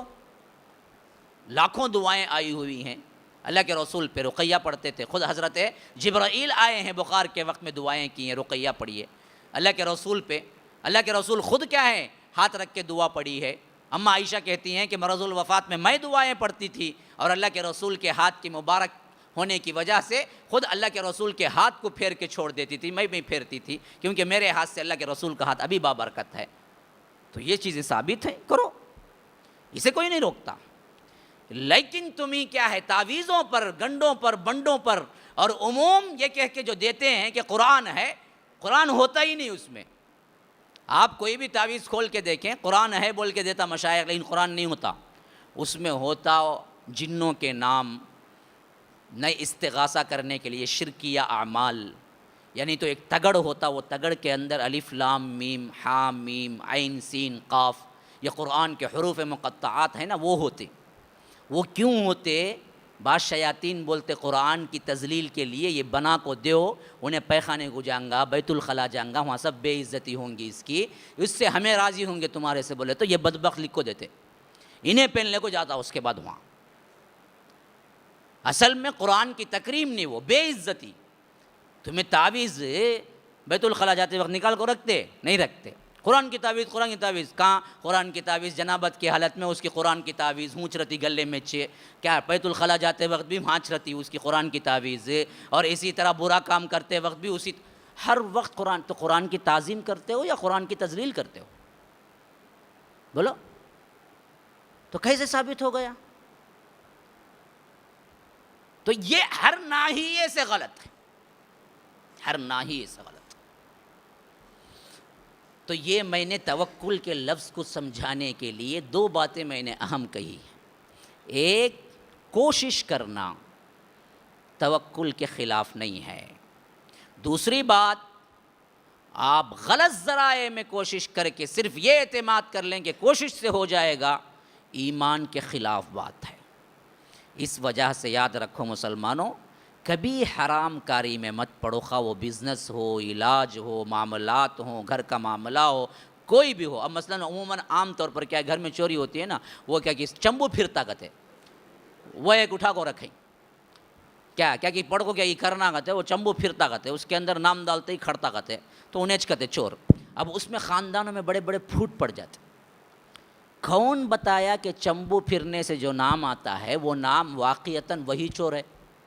اب مثلاً سمجھو کہ آپ کے گھر میں چوری ہوئی اور 5-6 بہنیں یا 5-6 عورتیں نے ڈیسائیڈ کیا کہ ہم یہ کام کریں گے, اور کوئی کیا, اور کوئی انوسنٹ عورت جس نے اٹھائی ہی نہیں تھی اس کا نام آ گیا, تو خاندان بھر میں اس کی تذلیل ہو گئی نہیں ہو گئی؟ ہاں, پوری زندگی پہ اس کی دھبا پڑ گیا, ریمارک آ گیا نہیں آ گیا؟ اب کون سی حیثیت سے وہ سر اٹھا کے جیے گی خاندان میں؟ اب اس کے لیے خاندان میں بڑے بڑے پھوٹ پڑ جاتے. اب یہ غیب کا علم حاصل کرنے کا یہ ذریعہ کہاں سے ثابت ہوا؟ اللہ کے قرآن میں ہے یا رسول کے حدیث میں ہے؟ یہ غیب ہے جو حاصل کرنا چاہتے ہو, غیب حاصل نہیں کر سکتے. اللہ چھپایا ہے جسے تم حاصل نہیں کر سکتے. اب کوئی بندہ بولتا ہے کہ نہیں جی اس میں آ کر کبھی کبھی صحیح بھی نکلتا. ارے نکلتا نہیں نکلتا, بات کی بات کرنے کی اجازت کس نے دی؟ کر نہیں سکتے نا، کیونکہ غیب کیا ہے، جادوگری میں بھی بعض غیب معلوم ہو جاتا، تو اس وجہ سے آپ جادو سیکھیں گے کیا؟ حرام ہے، جادو نہیں سیکھ سکتے۔ معلوم ہے جادوگری سے بعض شعبے دکھا سکتے ہیں، لیکن سیکھیں گے نہیں، سیکھیں گے کیوں نہیں سیکھیں گے؟ حرام ہے۔ ویسے ہی چمبو پھرنے سے بات صحیح بھی معلوم ہو سکتا ہے، لیکن اس کو کریں گے کیا؟ نہیں کریں گے، کیوں؟ غیب کو حاصل کرنے کا ذریعہ حرام ہے۔ کوئی بھی ذریعہ جو غیب کو حاصل کرنے کا ہو وہ حرام ہے، حرام۔ بھائی آپ کو سمجھانے کے لیے بہت بڑی مثال دے رہا ہوں اپنے اللہ کے رسول کی زندگی کی۔ اماں عائشہ رضی اللہ عنہا جب آئی تھی 5 ہجری کا زمانہ، غزوہ بنی مستلق بول کے غزوہ ہوا تھا، تو ان کا ہار گم ہو گیا۔ وہ ہار ڈھونڈنے کے لیے گئی تو قافلہ چل نکلا، اور اتنی دبلی پتلی تھی اس زمانے میں اماں عائشہ کہ وہ ایک ہوجج ہوتا تھا جس پر بٹھا کے رکھ کے وہ اٹھا کے ہاتھی پر یا اونٹ پہ رکھ دیتے تھے۔ پہلے عورت اس میں سوار ہو جاتی تھی، پھر اس کے بعد اسے اٹھا کے 4 لوگ اوپر رکھ دیتے تھے۔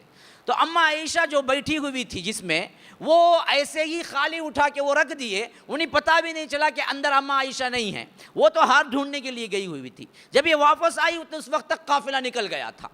اب انہوں نے سوچا کہ اللہ پر توکل کرنے والی تھی، اماں عائشہ جیسی شخصیت تھی، واویلا کرنا رونا دھونا تو شروع نہیں کیا۔ انہوں نے سوچا کہ تھوڑی دور جائیں گے، ضرور بھی ضرور اللہ کے رسول کو معلوم ہوگا کہ میں ہودج کے اندر نہیں ہوں، تو اللہ کے رسول ضرور کسی نہ کسی کو واپس بھیجیں گے کہ جاؤ جا کے دیکھو کیا حال ہے، تو میں ان کے ساتھ چلی جاؤں گی، یا کوئی بھی اللہ کے رسول جو انتظام کریں گے۔ اس حیثیت سے انہوں نے کیا کیا، اطمینان سے وہاں بیٹھ گئی، تھوڑی نیند آ گئی، سو گئی۔ اس وقت اٹھی جب اور صحابی اسی کے لیے ایک مختص تھے۔ پورے فوج میں ایک صحابی کا کام کیا ہوتا تھا، پیچھے گری پڑی چیزیں دیکھ کر اٹھا کے لے آنا، ایک صحابی کا کام تھا جن کا نام تھا صفوان بن معطل۔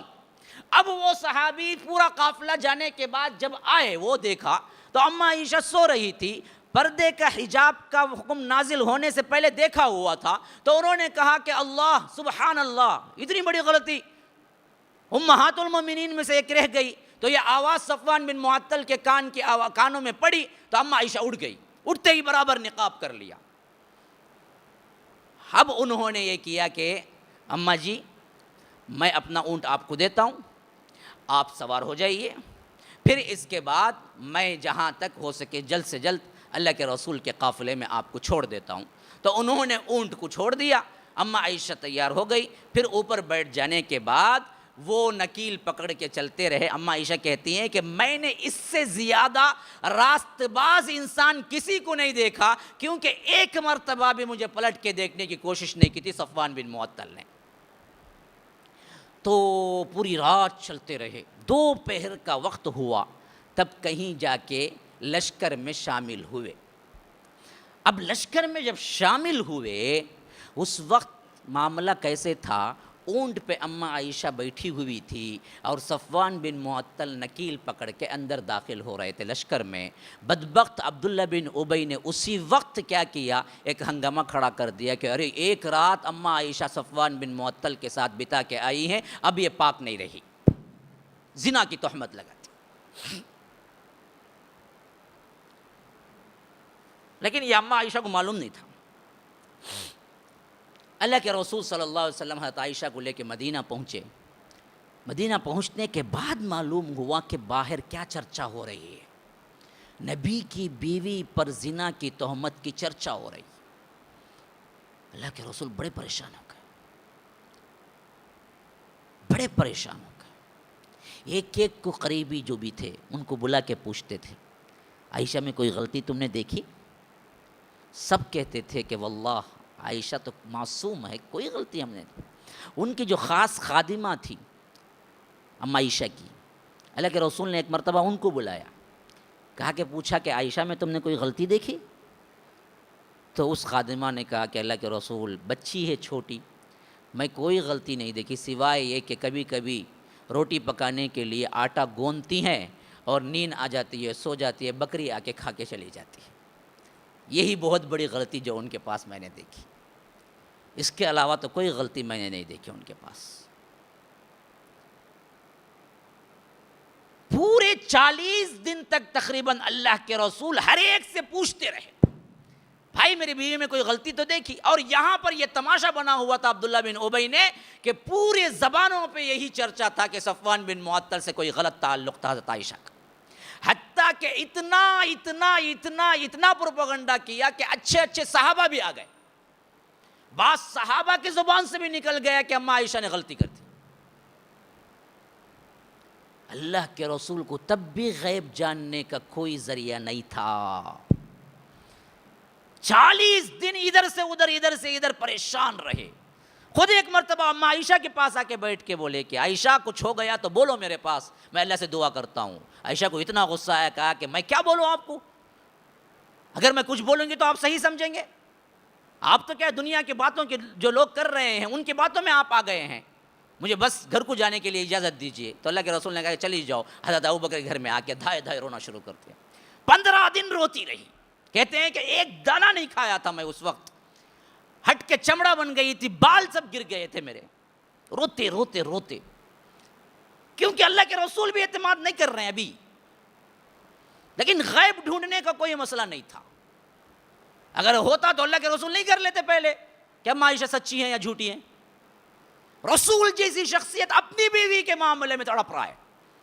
ابو بکر سے رائے لے رہا ہے, عمر سے رائے لے رہا ہے, علی سے رائے لے رہا ہے, عثمان سے ایک جنے سے رائے لے رہا ہے. ابو بکر سے پوچھ رہا ہے کیا کچھ بیٹی میں کچھ ہے, آپ پوچھ کے دیکھیے. اماں عائشہ کہتی ہیں کہ وہ پورے زمانے میں نے زبان ہی نہیں کھولی, میں تو صرف یہی ایک لفظ کہا کہ جو حضرت یوسف کے باپ حضرت یعقوب نے کہا تھا میں وہی کہوں گی, فصبر جمیل, میں صبر کروں گی. اللہ کے رسول میں کچھ نہیں کہنا چاہتی, میرے اوپر اعتماد نہیں, میرے اوپر کیا ہے بد اعتمادی کی نگاہ میں برداشت نہیں کر سکتی. وہ جھائی روتی رہی. ادھر ابو بکر کہتے تو کیا کہتے اپنی بیٹی, اور ادھر اللہ کے رسول کس کو مناتے, کیا کرتے. لیکن غیب جاننے کا کوئی آنا نہیں تھا ان لوگوں کے پاس. اس سے بڑی بھی کوئی دلیل ہونا ہے. اب کوئی بدبخت کہتا ہے کہ میں یوں پھرا کے جان لوں گا, میں یہ کر کے جان لوں گا, میں کالی مرغی لائے تو جان لوں گا, میں نام لکھ کے جان لوں گا. تو کتنا بڑا بدبخت ہے, اور بدبخت بھی بدبخت اللہ کے رسول پر بھی کیا ہے وہ تہمت اور تذلیل کرتا ہے کہ رسول کی بیوی پہ تہمت لگی وہ نہیں جان سکے, یہ بدبخت جان لیتا ہے, عوام کو الو بناتا ہے. کیسے جان لے گا؟ خود کی بیوی کا معاملہ تھا اور چہیتی بیوی کا معاملہ تھا. اگر معلوم ہوتا پہلے ہی دن کہہ دیتے بدبخت کو اڑا دو, گردن اڑا دو عبداللہ بن ابی کو. جھوٹ کہتا ہے نہیں. حتیٰ کہ اللہ کے رسول اتنے رنجیدہ ہوئے کہ ایک خطبے میں آ کے تو کہا ممبر پہ بیٹھ کے, لوگوں مجھے اس کی اذیتوں سے بچاؤ. اشارہ تھا عبداللہ بن ابی کی طرف. یہ مجھے اذیت دیتا اب میرے خاندان تک پہنچ گیا ہے, کوئی تو ہے اس سے مجھے بچائے. یہاں تک پہنچ گئے تھے, پھر بھی غیب کا کوئی ذریعہ نہیں تھا, غیب جاننے کا کوئی ذریعہ نہیں تھا. اماں عائشہ سچی ہیں یا جھوٹی ہیں. مفت میں بدنام ہو رہے تھے. عبداللہ بن صفوان بن معطل تو کہیں چہرہ دکھانے کے لائق نہیں رہ گئے تھے. وہ بیچارے تو ایسے چلے کہ پلٹ کے بھی نہیں دیکھا, لیکن یہاں ان کی کیا ہے تذلیل ہو رہی تھی. حتیٰ کہ اللہ کے رسول صلی اللہ علیہ وسلم نے کیا ہے ایک ان کے اماں, یعنی اللہ کے رسول کے ساس ام رومان, اماں عائشہ کے اماں, ان سے کہلا بھیجا کہ کم از کم کچھ ہے تو ہم اور آپ بیٹھ کے کیا ہے کچھ معافی تلافی ہو جائے, میں اللہ سے گڑ گڑاؤں گا تمہارے لیے. اماں عائشہ نے کہا کہ میں بات ہی نہیں کرنا چاہتی کسی سے, میرا اللہ ہے ضرور ضرور. اور اماں عائشہ اس وقت کہتی ہیں کہ مجھے امید تھی اللہ تبارک و تعالی کسی نہ کسی طریقے سے کسی نہ کسی وحی کے ذریعے معلوم کرا دے گا, لیکن مجھے اتنی امید نہیں تھی کہ قرآن میرے بارے میں اتر جائے گا. اتنی تو امید تھی کہ کسی نہ کسی ذریعے سے وحی کے ذریعے اللہ کے رسول کو اللہ تبارک و تعالی معلوم کرا دے گا, لیکن مجھے یہ امید نہیں تھی کہ قرآن میرے بارے میں اترے گا. اور جب صفائی پہ اترا تو پوری 10 آیتیں اتر گئی اللہ کے رسول صلی اللہ علیہ وسلم پر, اماں عائشہ کی پاک بازی پر, سورہ نور کی, آج تک موجود ہیں. ان الذین جاؤوا بالافک عصبۃ منکم لا تحسبوه شرا لکم. کتنی بڑی جھوٹ ہے جو اماں عائشہ پر باندھی گئی اور تمام مسلمانوں کو جھنجھوڑ دیا گیا. فرمایا کہ وَلَوْلَا إِذْ سَمِعْتُمُوهُ ظَنَّ الْمُؤْمِنِينَ وَالْمُؤْمِنَاتِ بِأَنفُسِهِمْ خَيْرًا وَقَالُوا هَذَا اسْمٌ عَظِيمٌ. مسلمان مومنین جب پہلی مرتبہ سنے کہ اماں عائشہ کے بارے میں کیوں نہیں کہہ دیا کہ ڈٹ کے ہرگز نہیں ہو سکتا، خیر ہی خیر ہے. کیسے ان کے دل میں بھی شک آ گیا. اگر اللہ پہلے ہی عذاب کا ارادہ نہ کر لیتا تو تم سب پر عذاب آ جاتا. اللہ معاف کرنے کا ارادہ کیا تھا، اس وجہ سے چھوڑ رہا ہے. اتنی پاک باز بندی پر کوئی الزام لگائے تو مومنین کیوں خاموش رہے؟ پہلے ہی کہتے کہ ہم نے کوئی خیر کے علاوہ نہیں دیکھا اماں عائشہ میں. یہ کیوں نہیں کہا تم لوگوں نے؟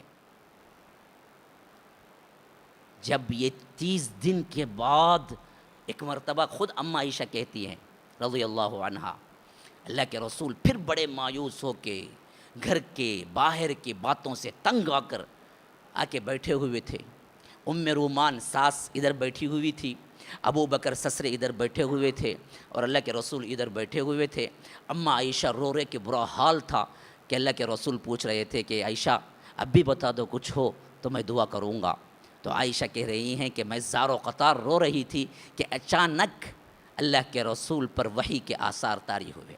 ساس سسرے جو دونوں بیٹھے ہوئے تھے ام رومان اور حضرت ابو بکر یوں دیکھنے لگے، پتہ نہیں اب بیٹی کی کیا اترنے والی ہے، برات اترنے والی ہے یا آ کر زنا کا کوئی تہمت اترنے والی ہے. تھرا کے رہ گئے. لیکن اماں عائشہ کو اطمینان تھا، وحی اتر رہی ہے، میں تو پاک باز ہوں، اللہ تبارک و تعالیٰ ضرور ضرور اس کی اطلاع دے گا.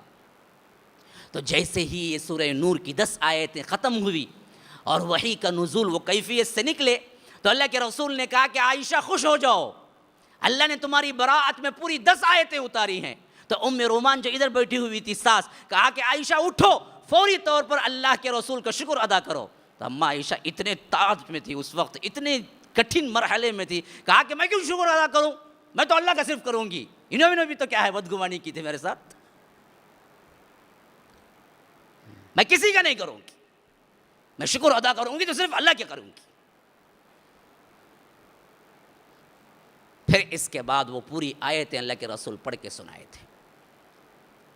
تو میرے بھائیوں، میں اس واقعہ اصل بیان کرنا مقصود نہیں تھا، میں یہ بیان کر رہا ہوں کہ اگر غیب کا کوئی علم کا حصہ ہوتا نبی کو ہوتا، اور نبی کو بھی وہ نبی کو جو رحمت للعالمین ہے، اپنی بیوی کے سلسلے میں نہیں ملا انہیں. پھر کون ہے جو آپ کے لیے کیا ہے غیب کی خبر دے کہ فلاں ہو جائے گا، یوں ہو جائے گا، یوں ہونے والا ہے، تمہارا ستارہ یہاں سے وہاں ہٹ کوئے گتے، وہاں سے یہاں لانے کے واسطے 10,000 روپے ہوں گا گتے، اس کے بعد ایک کالی مرغی لے کو آنا گتے، ایک کالا بکرا لے کو آنا گتے کہ اسے یہ مردہ کھانا نہ پورا، پہلے بیٹھ کو پورا پیٹ بھرنا نا، اس کے واسطے مرغی بھی ہونا، بکرا بھی ہونا اسے، اس کے بعد کیا کیا ہونا پورا ہونا، اس کے بعد ہلو ہلو منگاتا ہو، پہلے جال میں ڈالتا. بہت بڑا مسئلہ ہوگا تمہارا، ہو بہت بڑا، تمہارا ستارہ جا کو اندر وہاں پھنس گئے گتے گانکی، کیا وہاں سے نکالنا گتے. اب اس کے بعد وہ ستاروں پر اگر کوئی ایمان رکھتا ہے تو اللہ کے رسول نے کہا پکا کافر. ستارے قسمت کے واسطے نہیں پیدا ہوئے، ستارے کے کچھ اور کاز ہیں جس کو اللہ تبارک و تعالیٰ نے پیدا کی. تو غرض کہ پہلی چیز جو اعتماد کے سلسلے میں ہمیں معلوم ہونی ہے وہ کیا ہے میرے بھائیو؟ ہر چیز پر اللہ تبارک و تعالیٰ ہی نگران ہے. اسباب جائز تلاش کرو اور اس سے جو ہو سکتا ہے اس حد تک جاؤ. اچھا، اب یہ دوسرا پوائنٹ آئی ہے. دوسرا پوائنٹ یہ بڑا اہم ہے. اسباب تلاش کرنے میں کس حد تک آگے جاؤ. کمزور سے کمزور بھی کوئی ایک سبب ملتا ہے تو وہ بھی کر گزرو، چپ کے بیٹھو نہ کو کریں گے، وہ بھی ٹرائی کر کو دیکھیں گے جی. اس سے بہتر چپ کے بیٹھنا نہیں، تھوڑا کمزور سبب بھی ہے تو کرو. اس کی سب سے بہترین مثال کیا ہے کہ حضرت ایوب کو اللہ تبارک و تعالیٰ نے آزمایا. ایسی آزمائش ہوئی کہ ایک زمانے میں ان کو سب چھوڑ کے چلے گئے سوائے ان کی ایک بیوی کے. بیوی بھی کیا ہے بہت ہی مشکل سے یہاں وہاں کام کر کے کھانا لا کے دیتی تھی. ایسی حالت میں ایک مرتبہ بعض روایتوں میں آتا ہے کہ بیوی نے ایک مرتبہ کھانے کے لیے اپنے کچھ بال بھی کیا ہے فروخت کر کے حضرت ایوب کے لیے کھانا لائی. تو جب انہوں نے کپڑے سے ایسا کپڑا اٹھایا سر سے تو وہ بال کٹے ہوئے دکھ گئے. میں پوچھا تمہارے بال کہاں گئے؟ کہا کہ آپ کی کھانے کے لیے آج کہیں بھی کام نہیں ملا گھر پہ, تو بڑی مشکل ہوئی مجھے, آپ بھوکے رہیں گے, تو میں نے اپنے کچھ بال فروخت کر کے آپ کے لیے کھانا لایا. تو غیرت بھی بڑی تھی, نبی تھے, غصہ آ گیا. انہوں نے کہا کہ اچھا ایسا کام کیا تو نے, اگر میں اچھا ہو جاؤں تو تمہیں کیا 100 کوڑے ماروں گا. اب دیکھیے بیوی اتنی خدمت کرنے والی ہے لیکن ذرا شریعت سے ہٹا ہوا کام ہے تو کتنا غصہ آ رہا ہے نبی کو. نبی نے کہا کہ میں اچھا ہو جاؤں تو میں تمہیں 100 کوڑے ماروں گا. اچھا, اس کے بعد اچھے ہو گئے. اب دیکھا بیوی کو 100 کوڑے مارنا ہے, قسم کھائی ہوئی ہے, اور چھوڑیں گے تو اللہ تبارک و تعالیٰ کی قسم ہے. تو اللہ ہی رحم کر دیا. اللہ نے وحی بھیجی, ایوب تم نے تو 100 کوڑے مارنے کی قسم کھائی ہوئی ہے, لیکن بیوی ہے تمہاری اور تم نادانی میں کھا گئے تھے. تم ایسے کرو, کاڑیاں ہیں نا, کاڑیاں, جھاڑو کڑی, کاڑیاں 100 بنا لو, کٹا 100 کاڑیوں کا ایک کٹا بنا لو, اور ایک مرتبہ ایک تھپڑ مار دو, اس سے 100 کوڑے کے برابر ہو جائے گا, ہے نا. ہاں, یہ سب 100 کوڑے کہاں ہیں, 100 کاڑیوں کے ایک کٹے میں ایک مار کہاں ہے. لیکن کچھ تو رکھا ریمیڈی, یہ نہیں کہا کہ اللہ معاف کر دے رہا مت مارو, اسباب میں کچھ نہ کچھ. اچھا, اب اسی واقعے میں دوسرا سبب دیکھو. اس کے بعد جب اللہ تبارک و تعالیٰ انہیں صحت دینے کے لیے کہا تو ان کے لیے خاص پانی کی ضرورت تھی جو اللہ کے حکم سے نکلے زمین سے, جس میں ان کی شفا تھی, اس میں نہائیں گے شفا ہو جاتی. تو اب دیکھیے حضرت ایوب کو کہا کہ ایوب اپنے پاؤں سے ایک ٹھوکر مارو زمین کو, ارکض برجلک, اپنے پاؤں سے ایک ٹھوکر مارو زمین کو, ارکض برجلک. سورہ صاد کے اندر یہ پورا واقعہ ہے. تو کیا ہوگا, ھذا مغتسل بارد و شراب, فوری طور پر وہاں سے ایک چشمہ پھوٹے گا اور وہ ٹھنڈا پانی ہوگا جس میں تم پیو بھی اور نہاؤ بھی. اب علماء لکھتے ہیں کیا اللہ تبارک و تعالیٰ کو یہ بات بڑی کیا مشکل تھی کہ ایوب ٹھوکر نہ مارتے پھر بھی چشمہ جاری ہو جاتا؟ مشکل تھی. اچھا, ایسے ہی رکھ لو کہ ایوب کے ٹھوکر سے کہیں یہ ہو سکتا تھا کہ زمین پھٹ جائے, پانی نکل آئے. کتنا طاقتور بندہ بھی رندے, انہیں زمین پر لات مارتے ہی پانی نکل جائے گا, کیسا ہوگا وہ؟ ہوگا نہیں. لیکن پھر بھی اللہ نے کیوں رکھا, کوئی سبب کم از کم تو کرو, کوئی حرکت میں برکت. بیٹھ گئے تو نہیں ہوگا, کچھ تو حرکت کرو. معلوم تھا اس حرکت سے پانی آنے والا نہیں, لیکن رکھا اللہ نے حضرت ایوب کو یہ حکم کہ ارکض برجلک ھذا مغتسل بارد و شراب, کہ تم پاؤں پوچھا مارو تم, پھر اس کے بعد اللہ تبارک و تعالی وہاں سے تمہیں کیا ہے, ٹھنڈا پانی نکالے گا. تو کم سے کم سبب آپ سمجھتے ہیں اس کے ذریعے کیا جی ہوں گا, 10 روپے سے بزنس شروع کرے تو کرو جی, تمہیں 10 لاکھ بن سکتے ہیں, تمہیں کئی کو 10 روپے پر اعتماد کیوں کرتے ہیں. دینے والے اللہ پہ دیکھو, اس سے بہتر بیکار بیٹھ کو, بوجھ بن کو, لوگوں سے منگلے کو پھرتے نا, کروڑ درجے بہتر 10 روپے کا بزنس ہی کرو, کوئی مسئلہ نہیں, کوئی مسئلہ نہیں. اسی لیے علماء لکھتے ہیں کمزور سے کمزور سبب بھی ہے تو کرو وہ. اس واسطے کیا ہے, خاموش بیٹھ نہ جاؤ, تلاش کرو کچھ نہ کچھ. بعض لوگ بولتے تو جاب کرا والے صاحب کہاں بھی ملتا نہیں, کہ جاب میں کہ اللہ تعالیٰ زندگی رکھا ہے, بزنس میں نہیں رکھا ہے. جاب سے بدل کو بزنس کر کو دیکھو, ہو سکتا ہے اللہ تبارک و تعالیٰ تمہیں کیا ہے دے دے, بہت سا دے دے. اپنی روٹین کی زندگی کے علاوہ انسان سوچتا نہیں, کب دیکھو وہ بولے کرتا مجھے اس میں نہیں ملتا, اس میں نہیں ملتا, بھائی دوسرے میں ملے گا. کوشش تو کرو, تھوڑی سی بھی کوشش کرنی ہے کرو, کوئی مسئلہ نہیں, لیکن کرو. اچھا یہی دیکھیے, اور دوسرا واقعہ دیکھیے کہ حضرت مریم علیہ السلام کا میں کل بھی واقعہ سنایا تھا. اب یہ مریم علیہ السلام جب حضرت عیسیٰ کی پیدائش ہوئی, وہ ایک کھجور کے درخت کے نیچے پڑ گئی تھی, اور وہ کھجور کے درخت کو میں نے بتایا تھا کہ وہ دسمبر کا مہینہ تھا, 25 دسمبر ولادت, آپ کو بھی معلوم. اب ولادت 25 دسمبر میں کھجور کہاں لگیں گے, نہیں لگیں گے. لیکن اللہ نے جب ان کو حکم دیا مریم کی آیت میں فرمایا وَهُزِّي إِلَيْكِ بِجِذْعِ النَّخْلَةِ، یہ جو نیچے تنا ہے اس کو پکڑ کے ہلاؤ تو تُسَاقِطْ عَلَيْكِ رُطَبًا، اوپر سے کھجور تازہ تازہ ٹپک پڑیں گے. سقط کا مطلب ٹپک پڑنا، اوپر سے تازہ تازہ کھجوریں ٹپک پڑیں گی. پہلی بات ایک تو کھجور وہاں لکوت نہیں رہیں گا، کیونکہ 25 دسمبر میں کھجور کہاں سے آئیں گا؟ نہیں آئے گا. اگر اللہ کھجور دینا تھا تو ہونج بھی بیٹھے بیٹھے ٹپک سکتے تھے، حکم دیتے ہی ٹپکتے تھے. نہیں کیا؟ نہیں. حضرت مریم کو جتنا اس وقت ہو سکتا تھا کہ ولادت ہے، درد ہے، بچہ ابھی پیدا ہوا ہے، ہل بھی نہیں سکتے، لیکن ہاتھ تو بڑھا کے کیا کر سکتے ہیں؟ شیک تو کر سکتے ہیں نا درخت کو. تو اتنا کرنے کا حکم دیا، کم از کم وہ کرو تب گریں گے. کچھ بھی نہیں کر سکتے بھائی، لیٹی ہوئی عورت ہے، حالت کوئی ساتھ میں نہیں ہے. اللہ خالی حکم دیتا تو ہونٹ بھی ٹپکتے وہ، لیکن اللہ نے وہ نہیں کیا. کہا کہ وَهُزِّي إِلَيْكَ، ذرا ہلاؤ درخت کو، تنے کو. کتنا ہوتا کہ ہلانے اتنا تبھی ہلاؤ جا کو. ہلاتے ہی اب ٹپکنا شروع ہوئے. حرکت میں برکت. ہاں بیٹھے تو نہیں ہوتا. توکل یہ بات کا نام نہیں کہ خاموش بیٹھ جاؤ. تمہیں توکل اس چیز کا نام ہے کہ تمہیں حرکت کر کے بیٹھو، پھر اللہ دینے والا ہے. جیسا کھجور ٹپکے ویسا تمہارے ہاں بھی ٹپکیں گے. ہاں اللہ دیا تو چھپڑ پھاڑ کے دیتا کرو بول کر، دیا تو دیتا، لیکن تم کوشش کرو توکل کو غلط مطلب میں مت لو. ہاں اچھا، یہ دو باتیں سمجھ گئے، اچھی طرح سمجھ گئے نا. اب آئیے اس کے بعد اسی توکل کے مضمون پر ہمیں جو ملتا ہے وہ کیا ہے؟ پہلی چیز اللہ کا حکم. کیسے؟ وَعَلَى اللَّهِ فَلْيَتَوَكَّلِ الْمُتَوَكِّلُونَ، توکل کرنے والوں کو اللہ ہی پر توکل کرنا چاہیے.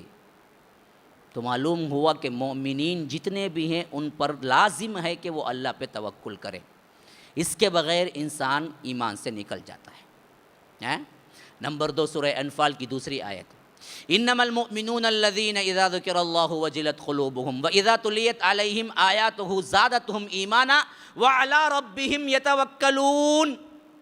وہ بندے، وہ لوگ جو دراصل اللہ کی آیات جب پڑھی جاتی ہیں تو اللہ کی آیتیں سن کر ان کا دل بدل جاتا ہے، رونا شروع کر لیتے ہیں. وجلت قلوبهم، ڈر جاتے ہیں ان کے دل. وَإِذَا تُلِيَتْ عَلَيْهِمْ آيَاتُهُ زَادَتْهُمْ ایمانا، اور جب آیتیں پڑھ کر سنائی جاتی ہیں تو نیند نہیں آتی ان کو. ہمیں کتنا بھی اچھا بیان بولے نا، کیا بھی جوش خروش رندے، انہیں ہاں کہتا بیٹھ جا کو. کیا رے دین کی بات ہو رہی ہے، وہاں سے کہاں سے رے نیند آئی تجھے؟ قرآن کی بات ہو رہی ہے، دین کی بات ہو رہی ہے. ہمیں سننے تھک چکے، سننی نا، ہمیں تو سن ہو گئی. سن کو پہلے سے جتنے سن ہوئی کہیں، اب کیا بھی سن ہونے کا انجیکشن ڈالنے کی ضرورت نہیں، پہلے سے سن ہی. کیا اس میں زیادہ ذرا بولے گا تو کیا ہوتا گا، تو وہاں سے نیند آ جاتی. اس کے بعد چاگی آدھے گھنٹے کو رگ گگ کو سنبھالتے، پھر بھی بس سونا کو بس سونا کو رہتے بھی، پھر بھی اسے نیند آ جاتی ٹائم کو برابر. ذرا جھونک لے کو اٹھتا ہونے. آخری میں پھر جانے میں کیا بولے، مولوی صاحب بولے تھے کہ اچھا بولی انہوں کبھی بھی اس کے ایسے آتا سمجھ ایسا بول کر چل جاتے اس کے بعد انہوں. تو یہ ہماری حالت. لیکن اصل مومن کی حالت کیوں بکھڑیں تمہیں؟ جاؤ بسوب ڈالنے کو نکالنے کو بیٹھیں، تمہیں کی بکھڑیں اب تک؟ کھڑ گئے تو کیسا انہوں کو ڈالیں گے؟ دیو بولنا نہیں تو جیب میں جھاگ کو دیکھو کتنا اچھا ہے بول کو ڈالنے جاتے انہوں. آئیں گے بھائی، آئیں گے، نہ میرے واسطے نہ تمہارے واسطے، جو ہولے کو ہے ان چیزوں کے واسطے بہت سا پڑا ہوا ہے. ابھی ہمارا جو یہ ساؤنڈ سسٹم ہے اس کے لیے 40 پر 5,000 روپے دینا باقی ہے ابھی، اور یہ رینٹ جو ہے ابھی ای بی کا اس کے 31,000 روپے دینا باقی ہے، اور آخری شہری کا اس کے لیے بھی تقریباً 1,20,000 روپے کی ضرورت ہے. یہ سب ضرورتیں کیا ہے؟ الگ الگ پوچھا، ادمی آج کم ہو گیا. اب دیکھا ساتھ پوچھ لے گیا تو کہاں الگ الگ پورے لوگ آج کم ہو جاتے ہیں. شاید الگ نہ کو پورے مل جاؤ مل کو کیا کرو، خواتین سے بھی درخواست ہے، اوپر بھی کیا ہے کلیکشن ایسے ہی بیٹھے ہوئے شکل میں ہی کر لیجئے، بہتر رہیں گا. بعد میں جانے کے ٹائم کو ملتی نہیں فرصت، انہوں جانے میں رہتے، چپلاں الگ ادھر ادھر ہو جاتے، ان کو الگ وہ پریشانی رہتی، چپل ڈھونڈ کو جائیں گے نہیں کیا ہے بکیٹ میں ڈالیں گے. کبھی بھی ایسا آئیں گے کیا آپ نکال کو سنت سے گن کو بھی دیکھ کو دے سکتے ہیں. 500 کی نوٹ کون سے، بعض لوگ 10 روپے کی نوٹ ڈالتے ہیں غلطی سے، 500 سمجھ کو ڈالتے ہیں کہ کیا آج کی معلوم نہیں. اس کے واسطے میں کیا ہے پہلے سے بتا دے رہا ہوں، دیکھ کو ڈالو، 500 کی ڈالو، 100 کے اندر رکھ لو، 10 کے اندر رکھ لو، ضرورت نہیں. تو غرض کے میں کیا بتا رہا تھا، وہ تم نہ جی معلوم، مجھے کیا جی معلوم، ہمیں سننا ہے، سن کو سن ہو لے کو ہی، تمہیں پوچھے تو ہمارے پاس سے یہ بات کیا. وَعَلَىٰ رَبِّهِمْ يَتَوَكَّلُونَ، فرمایا کہ ایمان والے جب قرآن سنتے ہیں تو دو باتیں ان پہ ہوتی ہیں. یہ کیا دل میں ڈر پیدا ہوتا ہے، وجلت قلوبہم، اور دوسرا کیا ان کا ایمان بڑھ جاتا ہے، زادتہم ایمانا. اور ان کی سب سے بڑی نشانی کیا ہوتی ہے، وَعَلَىٰ رَبِّهِمْ يَتَوَكَّلُونَ، وہ اپنے رب پر توکل کیے ہوئے ہوتے ہیں. تو شرط یہ توکل سے کوئی نکلا، بھروسہ اللہ پر نہیں ہے، خالی اسباب پر ہے. کچھ ہو گیا، غم ہو گیا، یہ روتا ہے، پاگل ہو جاتا ہے، دیوانہ بکوا، کچھ بھی ہوا نا با، اللہ پر بھروسہ رکھ، اچھا ہی ہوگا، غلط نہیں ہوگا تیرے لیے. بعض ماں باپ کیا ہوتے ہیں، کبھی کیا ہے اولاد کہیں گم ہو گئی، اولاد کہیں مر گئی، کچھ ہو گیا، دیوانے پاگل سے بن جاتا. تم پاگل بنو نہ بنو، تقدیر میں جو تھا وہ ہونے والا ہے نہیں ہے، ہونے والا ہے، ہو گیا بس. اب کرنا کیا ہے، اللہ پہ بھروسہ رکھو، اللہ پہ بھروسہ رکھو. اب دیکھیے حضرت خضر اور موسیٰ کا ایک واقعہ ہے سورہ کہف میں، بڑا مشہور واقعہ اور بڑا لمبا واقعہ ہے، میرے پاس اتنا وقت نہیں ہے، اصل نصیحت کا پہلو صرف بیان کرتا ہوں. دو ماں باپ تھے، بڑے خوبصورت جوڑا تھا، اللہ نے ان کو ایک اولاد بڑی پیاری دی تھی، خوبصورت بچہ، اور وہ کیا ہے آنکھوں کا تارا تھا گویا کہ والدین کا، بڑا خوبصورت تھا. حضرت موسیٰ اور خضر وہاں سے گزرے، بچہ کھیل رہا تھا گلی میں، جیسے بچے ہوتے ہیں باہر ہوتے ہیں ویسے ہی تھا وہ بھی. تو حضرت خضر نے کیا کیا، ایک تماچا رشید کیا، مر گیا بچہ. اب وہ مارنے والا ہاتھ تو نظر نہیں آیا، اور مثلاً سمجھو کہ ہمیں بولیں گے ایکسیڈنٹ میں مر گیا، ویسا ہی کوئی مسئلہ تھا وہ، کیونکہ خضر تو نظر نہیں آ رہے تھے، وہ اللہ کے حکم کے تکوینی عمل میں تھے. بچہ تو بظاہر مر گیا. اب حضرت موسیٰ نے پوچھا کیوں جی ایک اچھے بچے کو مار دیے تمہیں، اچھا کھیل لے کو تھا مار ڈالے نا جی. تو انہوں بولے دیکھو تمہیں پہلے بول کو آئی شرط پو، میں کیا کرا تو بھی پوچھوں گا نہیں بول کو، تمہیں 2 بار پوچھ ڈالے، اب یہ آخری اس کے اوپر پوچھے تمہیں الگ میں الگ کر کو بول کو. آگے چلے، ایک جگہ بستی میں اترے، بھوک تھی شدید، بولے کھانا ذرا دو بھائی، مہمان ہمیں تو کیا بھی دیتے نہیں تم نہ بولے. ایسا غصہ آیا حضرت موسیٰ کو، بدبخت ایسے ہیں ایک مہمان کی بھی ضیافت نہیں کرتے. تو اب ایسی جگہ حضرت خضر بولے دیکھو جی وہ دیوار گر کو ہے، تمہیں ذرا پانی لے کہو، میں ذرا مسالہ اینٹ سوپ لے لگاتا ہوں، ہمیں بندہ لیں گے کہے. حضرت موسیٰ بولے ایسی بدبخت قوم، کھانا بھی دی نہیں ہم نا، ضیافت بھی نہیں کری، تمہیں دیکھے تو ان کی دیوارہ بولنے کو پھرتے ہیں، کائی کو بھائی ہم نے یہ مسئلہ بولے دے کیا نہیں بولنا. بولا نہیں میں کیا کام کرا تبھی نہیں بولنا. بولے بول ڈالے تمہیں، اب جاؤ، تمہیں قال ھذا فراق بینی و بینک، تمہیں الگ میں الگ، تمہیں میرے باتیں نہیں سمجھیں گے، تمہیں الگ جاؤ میں الگ جاتوں گا. جاتے وقت بولے اچھا خیر جس پہ بھی تمہیں سوال کرے کہ وہ کائی کو بول کے بول ڈالتا ہوں تاکہ تمہیں بعض چیزیں معلوم ہو جائیں بول کے بولے. بعد میں 3 کام ہوئے تھے، میں نے مختصراً 2 کام ہی بتائے. تو ایک بچے کو جو رپاٹا دے کے مارے تو بولے وَأَمَّا الْغُلَامُ فَكَانَ أَبَوَاهُ مُؤْمِنَيْنِ فَخَشِينَا أَن يُرْهِقَهُمَا طُغْيَانًا وَكُفْرًا فَأَرَدْنَا أَن يُبْدِلَهُمَا رَبُّهُمَا خَيْرًا مِّنْهُ زَكَاةً وَأَقْرَبَ رُحْمًا. جو بچے کو میں رپاٹا مارا مرگا انہیں، وہ اصل میں ان کے والدین کا آنکھوں کا تارا تھا، بہت محبت کرتے تھے کیونکہ برسوں بعد پیدا ہوا تھا بچہ ان کو. لیکن معاملہ یہ تھا کہ یہ بڑا ہو کے کافر بننے والا تھا، اور اس کی محبت کی وجہ سے مسلمان والدین بھی کفر تک پہنچنے والے تھے. اس واسطے مجھے حکم ملا ابھی مار ڈالو بول کو، میں مار ڈالا.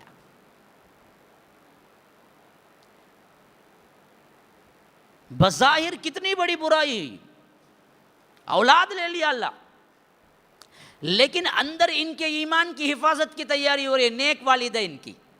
فخشینا ان یرہقہما طغیانا وکفرا، ہمیں ڈر ہوا کہ یہ آگے چل کر سرکش بنے گا، واہیات بنے گا، اللہ کا نافرمان بنے گا، اور اس نافرمانی میں ماں باپ بھی کم از کم کیا ہے اس کا ساتھ دے کے نافرمان بن جائیں گے بعد میں.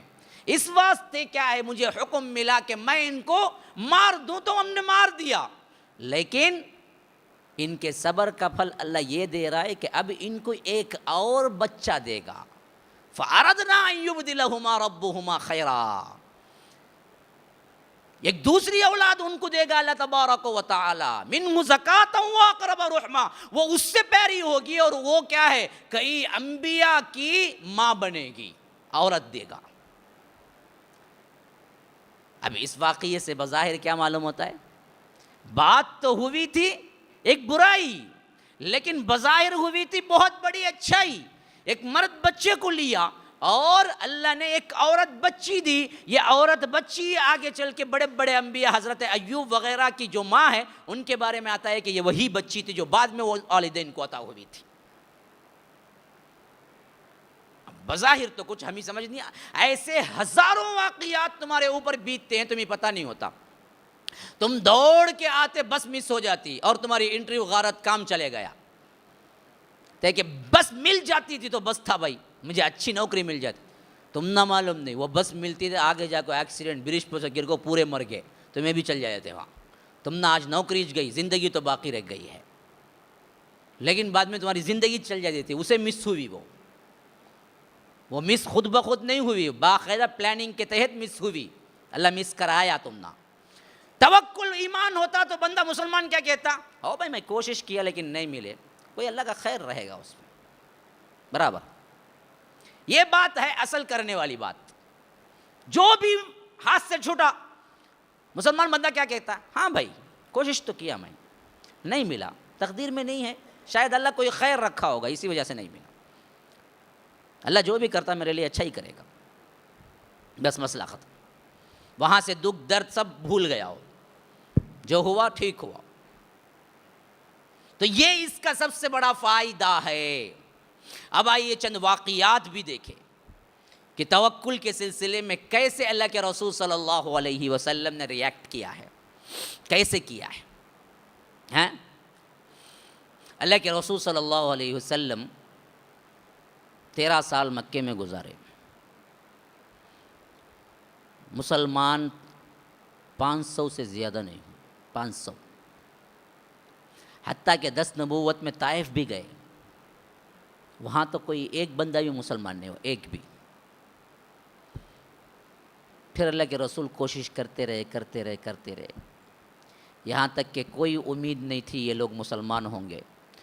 تو اللہ کے رسول اللہ کا اذن پا کے حکم دیا کہ تم لوگ مدینہ چلے جاؤ. تو صحابہ مدینہ جانے لگے. اب مدینہ جانے لگے صحابہ، تو اللہ کے رسول انتظار میں رہے کہ میرے لیے حکم آئے گا میں بھی نکل جاؤں گا. اسی اثناء میں قریش نے دیکھا کہ اللہ کے رسول صحابہ کو بھیج رہے ہیں، ہو سکتا ہے وہاں جا کے ایک بہت بڑی جماعت بن جائے اور ہمارے خلاف کام کریں. تو انہوں نے کیا کیا، کیوں یہ باہر نکلیں، کیوں یہ طاقت پکڑے، جو جاتا ہے انہیں ٹارچر کرو اور سب سے پہلے اللہ کے رسول ہی کو کیا ہے نعوذ باللہ ختم کرنے کی کوشش کرو. انہوں نے پلاننگ کی. اب اس پلاننگ میں ہوا کیا کہ بہت بڑے بڑے سردار ابو جہل، ابو لہب، شیبہ، عتبہ، ربیعہ، یہ سب مل کے بیٹھ گئے ایک دن. تو اس وقت کیا ہے دروازے پہ اور ایک داڑھی والا لمبا جھبے خبے پہ جاتے ہیں نا، ویسا جھبے خبے پہ آیا تھا ایک جنا. انہوں بولے شیخ بہت لمبی داڑھی ہے، ماشاء اللہ ماشاء اللہ، کہاں سے آئے ہیں، کیا کرنے آئی؟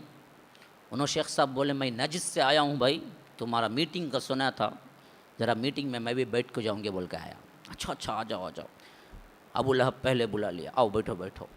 انہوں کون تھے؟ کہ تو شیطان صاحب, ہاں اصل شیطان بن کے آیا تھا, ایک سردار کی شکل سے بلا لگا کو بٹھا ڈالا.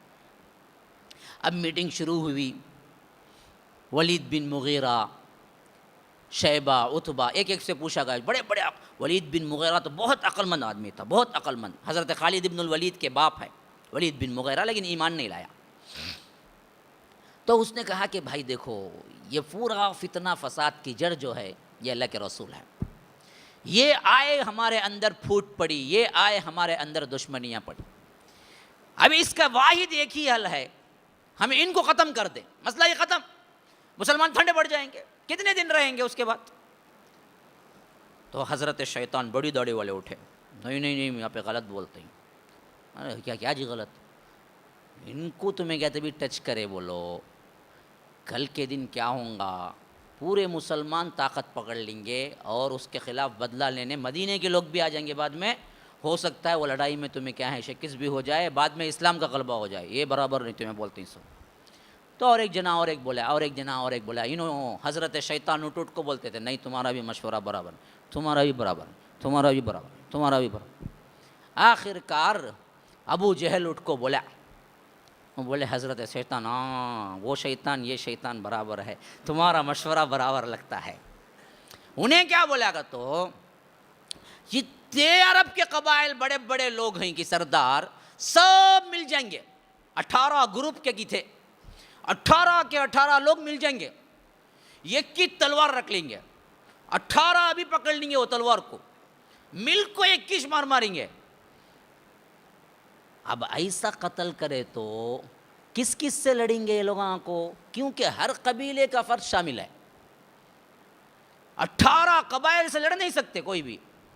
تو کون بھی ان کے ادمیاں کو پوچھے تو وارثین ہمیں کیا کریں گے, خون بہا دے ڈالیں گے, دیت دے ڈالیں گے, 100 اونٹ جو مانگتے ہیں وہ دے کو راضی کر لیں گے. تو حضرت شیطان بولے, ہاں یہ آئیڈیا سکسس برابر, وہ کرو تمہیں کام. پہلے دوپہر میں ڈیسائیڈ ہوا, کب کریں گے سوچے, رات کو کر لیں گے. گئے, اچھا اوکے, سب جنے بکھر گئے. جتنے 18 قبائل کے بڑے لوگ تھے سب کو بول دیا گیا کہ آ جانا بھائی, رات کو تمہیں برابر گھر کو سراؤنڈ کر لینا. گھر سراؤنڈنگ ہو گیا, پورے آ گئے. اب ایسے وقت میں اللہ کے رسول پہ وحی آئی. اللہ کے رسول آپ سورہ یاسین کی وجعلنا من بین ایدیہم سدا ومن خلفہم سدا فاغشیناہم فہم لا یبصرون پڑھ کے مٹی اٹھا کے پھینکو, جس پہ بھی پڑے گی سب اندھے ہو جائیں گے, اپے الگ سے نکل جاؤ ہجرت کو. تو اللہ کے رسول کیا کیے, یہ کر کو سیدھا نکل کے پورے 18 آدمی بیٹھ کو دیکھ لے کو اللہ کے رسول کے سامنے. اللہ کے رسول سامنے سے گزرے, کسی کو بھی دکھا نہیں کیا. ابھی دور سے ایک آدمی دیکھ لے ہوتا, اسے دکھا.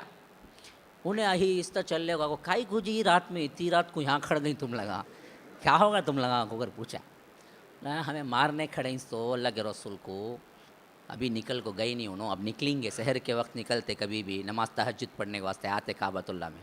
انہیں بولا دیوانے گوانے ہو گیا, اب بھی میں دیکھا سامنے سے گئی, دیکھے نہیں تم لگا گیا.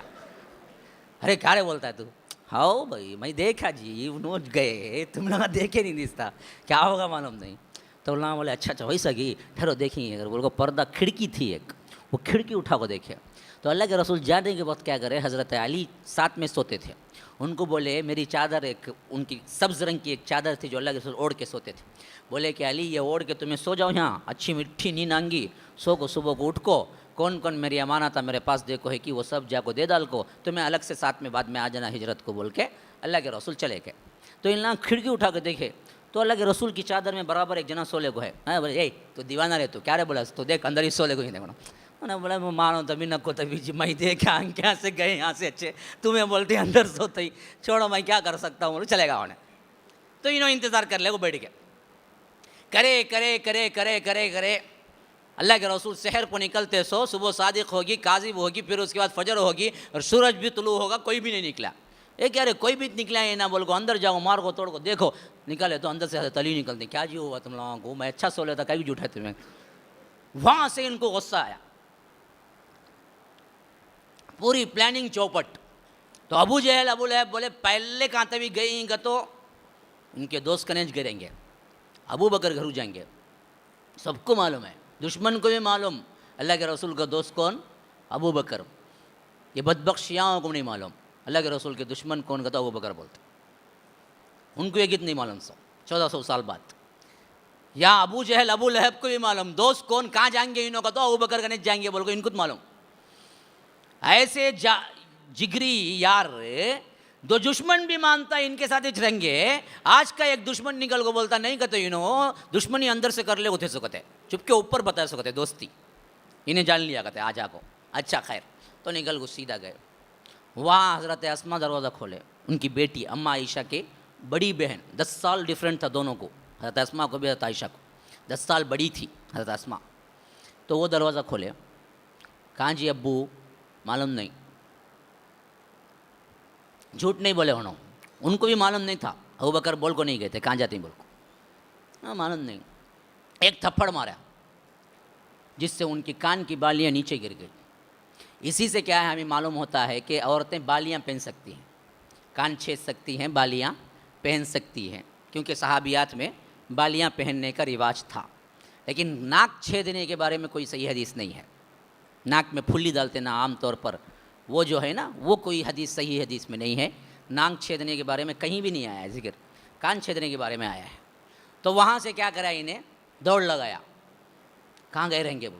اب بعد میں سب چھان مار کو دیکھ لیے تو آخر میں بولے ہمارے ہاتھ سے تو ہوتا نہیں، ہمیں اعلان کر ڈالیں گے. کیا اعلان کریں گے، کون تبھی اللہ کے رسول کا سر یا زندہ یا مردہ جو بھی ہو، نعوذ باللہ ثم نعوذ باللہ، لائے ہم اسے 100 اونٹ انعام دیں گے. بولے اب انہیں یہاں سے نکلا وہاں سے نکلا، انہیں ڈھونڈتا ہے انہیں ڈھونڈتا ہے، ہر ایک جنا ڈھونڈنا شروع کر لیا. ادھر اللہ کے رسول کو معلوم تھا یہ بدبخت ضرور مدینے کے راستے میں تلاش کریں گے بول کو. اس واسطے حضرت ابو بکر کو بولے مدینے کے راستے میں نہ کو، بالکل اپوزٹ راستے میں جائیں گے. بولے اللہ کے رسول بولے برابر. تو ایسا مدینے کا راستہ کا، تو اللہ کے رسول نکل کو ایسا گئے، ایسا 3 میل تک چل کو دور گئے. تو وہاں ایک غار تھا، غار ثور. یہ غار میں اللہ کے رسول جا کے پناہ لیے. وہ جو مشہور ہے نا، کبوتر انڈے دے ڈالا مکھڑی جالا بن ڈلی، اس نہ کبوتر انڈے دیا نہ مکھڑی جالا بنی، وہ ہمارے خیال میں، وہ کوئی صحیح روایت میں نہیں آیا ہے کبوتر انڈے دے گیا. تو غرض وہ غار میں اندر اترے. اب دیکھو اعتماد، اسے بولتے توکل. پوری دنیا دشمن بنی پھر رہی ہے اور اللہ کے رسول کو اچھی طرح معلوم ہے کہ ایک ایک لمحہ قیمتی ہے. ہو سکتا ہے ان لوگوں کی کیا ہے بھنک بھی پڑ جائے، معلوم ہو جائے تو یہ لوگ کیا ہے ہمیں پکڑ لیں گے. لیکن اعتماد کا یہ حال تھا کہ اللہ کے رسول جیسے ہی اندر داخل ہوئے اور حضرت ابو بکر بیٹھے تو اللہ کے رسول حضرت ابو بکر کے مانڈی پہ سر رکھ کے بڑی اطمینان کی نیند سو گئے. ایسی حالت میں نیند آئیں گی تم نا، کیا تبھی رات میں چور آنے والا ہے کہ تو ڈر ڈر کو ادھر اٹھ کو بھاگیں گا ادھر اٹھ کو بھاگیں گا، کہتے بھی ذرا آواز آگا کہ تو جاؤ کھول کو دیکھیں گا، کیا کیا نہیں کریں گا. انہیں اطمینان سے نیند سوں گا. یہ ہے توکل اعتماد کی اعلیٰ مثال اللہ کے رسول کی. پورا یقین تھا میرا اللہ میرے ساتھ ہے، مجھے کچھ نہیں ہوگا. سیدھے گئے اللہ کے رسول، حضرت ابو بکر کے مانڈی پہ سر رکھ کے بڑے اطمینان سے سو گئے. یہاں معاملہ کیا تھا، وہ جو غار میں اندر داخل ہوئے نا، وہ غار میں بہت سے کیا ہیں کیڑے مکوڑوں کے چھید سوراخ تھے. تو حضرت ابو بکر جو اوپر کا کپڑا تھا اس کو پھاڑے اور چھوٹے چھوٹے چھوٹے چھوٹے ٹکڑے بنائے، سب سوراخ بند کر دیے. ایک سوراخ کے واسطے کپڑا نہیں ملا. تو حضرت ابو بکر نے کہا کہ اللہ کے رسول آپ آ جائیں، میں پاؤں سے دبا لوں گا. پاؤں سے جو دبایا نا، اللہ کے رسول جیسے ہی مانڈی پہ سر رکھ کے سوئے، وہ اندر سے کوئی زہریلا جانور ان کو کاٹ لیا زہر کے درد کی وجہ سے. اب دیکھ رہے ہیں اللہ کے رسول کا سر مانڈی پہ ہے، اگر ہلیں گے حرکت کریں گے تو اٹھ جائیں گے، لیکن درد بھی اتنی شدت سے ہو رہا تھا کہ ضبط نہ کر سکے. تو آنکھوں میں آنسو آ گئے. وہ آنسو جیسے ہی پڑے تو اللہ کے رسول کا چہرہ تھا نیچے، چہرے پہ پڑے تو اللہ کے رسول آنکھیں کھول دیے. کہا کہ ابو بکر رو رہے ہو؟ کہا کہ اللہ کے رسول مسئلہ یہ ہے کہ کوئی زہریلا جانور میرے پاؤں کو کاٹ لیا ہے. اللہ کے رسول نے کہا کوئی بات نہیں، پاؤں لاؤ. پاؤں بتائے تو اللہ کے رسول اپنا تھوک نکالا اور لگا دیا، شفا ہو گئے. گویا کہ درد ہی نہیں تھا. اب اللہ کے رسول صلی اللہ علیہ وسلم کیا ہے پھر اطمینان سے سو گئے. اب یہ لوگ پھرنے لگے ایک ایک. تو آخری میں ڈھونڈتے ڈھونڈتے ایک ماہر تیر جو نشانہ باز تھا، پیر دیکھ کے پکڑتا تھا، اس کو اجرت دیے، پیسہ دیے، تو ڈھونڈ یہ لوگ کہاں گئے ہوں گے. تو وہ ڈھونڈتا ڈھونڈتا ڈھونڈتا ڈھونڈتا ڈھونڈتا یہاں تک کہ غار ثور تک پہنچ گیا. اب غار ثور کیا ہے؟ ٹیلا ہے اور اس کے اوپر غار ہے، تھوڑا سا چلنا ہے اوپر. تو اب یہ کیا کیا کہ پھر اس کے بعد اوپر چڑھا، ہاں اوپر چڑھ کے غار تک آ گیا. پاؤں نیچے نظر آ رہا تھا ابو بکر کو، اس کا غار کے اتنے قریب آ گیا، لیکن بدبخت تھا ایسے پوزیشن کو، یوں دیکھ رہا تھا. غار یہاں کھڑا ہوا تھا، خالی پلٹ کے ایسا دیکھتا نیچے تو دکھ جاتا ہے. اور اس وقت یہاں کھڑے ہو کے وہ ان کو پکار کے کہہ رہا تھا کہ بھائی یہاں آنے کی کوئی چانس نہیں، سب دیکھ لیا میں، اطراف اکناف پورا دیکھ لیا، یہاں آنے کی چانس نہیں. اور کھڑا ایسا ہوا تھا کہ خالی نیچے کرتا، نظر یوں نیچے کرتا نا، اللہ کے رسول اور ابو بکر دکھ جاتے. اب اللہ کے رسول کا اعتماد، ابو بکر کے اللہ کے رسول کی محبت کا حال اس میں دیکھو کہ جیسے ہی انہوں نے دیکھا کہ پاؤں اس کے نظر آ رہے ہیں، ان کو اپنی جان کی تو کوئی فکر نہیں تھی، لیکن حضرت ابو بکر نے سوچا کہ اللہ کے رسول پہ کوئی مصیبت آ گئی تو کیا ہوگا، تو جان تڑپ گئی. انہوں نے کہا کہ اللہ کے رسول یہ بدبخت ایسے کھڑا ہوا ہے، خالی نیچے دیکھے تو ہم ہی دیکھ لے گا. تو اللہ کے رسول نے کہا کہ ما ظنک باثنین، ان دو آدمیوں کے بارے میں تمہارا کیا خیال ہے جس کا تیسرا اللہ ثالثہما، کا تیسرا اللہ ہے. ان دو آدمیوں کے بارے میں تمہارا کیا خیال ہے جس کا تیسرا اللہ ہے. ہم دو نہیں ہیں، ہم تین ہیں، ایک تو ہے، ایک میں ہوں، ایک میرا رب ہے. وہ کہاں دکھائے گا اس بدبخت کو؟ یہ کہہ ہی رہے تھے، وحی کا نزول ہوا، اللہ تبارک و تعالی نے اتارا وہی کیفیت ٹھیک ہو بہو. اذ قال لصاحبہ لا تحزن ان اللہ معنا، جب تم اپنے صاحب کو کہہ رہے تھے. یہ واحد نص سے ثابت ہے کہ صحابی ہونا حضرت ابو بکر کا. کوئی انکار کرے تو پکا کافر ہے، کیونکہ اللہ نے نام لے کے کہا. کسی صحابی کے لیے لفظ صحابی نہیں آیا ہے سوائے ابو بکر کے قرآن میں. اذ یقول لصاحبہ، آپ کہہ رہے تھے اپنے صاحب سے، اپنے صحابی سے، لا تحزن، لا تحزن، غم نہ کر، لا تحزن ان اللہ معنا، کہ میرے ساتھ اللہ ہے، ہم سب کے ساتھ اللہ ہے. ڈرنے کی کوئی ضرورت نہیں، ڈرنے کی کوئی ضرورت نہیں. بعض شیعہ لوگ کہتے ہیں کہ ایسے وقت میں ابو بکر بولے گئے تھے مجھے میرے جان کا خوف ڈرتا ہے، بولے تو اللہ کے رسول بولے گئے تھے ڈرو نہ کو جی اللہ ہمارے ساتھ ہے بولے گئے تھے. بات کو تبدیل کر کے کیا کرتے ہیں، ابو بکر کو گراتے ہیں. ہیں ابو بکر اصل میں جب انہیں آ کو جھانکیا اللہ کے رسول کی فکر میں نہیں گتے، اپنی فکر میں رونے لگے گتے. کہاں میں اٹک جاؤں گا، میں یہ ہو جاؤں گا. تو اللہ کے رسول بولے گئے تھے ابو بکر ڈرو نہ کو اللہ ہمارے ساتھ ہے بولے گئے تھے. بدبخت کو کیا ہے، جب ہدایت نہیں ملتی ہے ایسی ہی ضلالت ملتی ہے. عربی میں دو الفاظ ہیں الگ الگ. ایک لفظ ہے لفظ خوف، اس کا معنی ہے ڈرنا. ایک لفظ ہے لفظ غم، جس کا معنی ہے غم کھانا.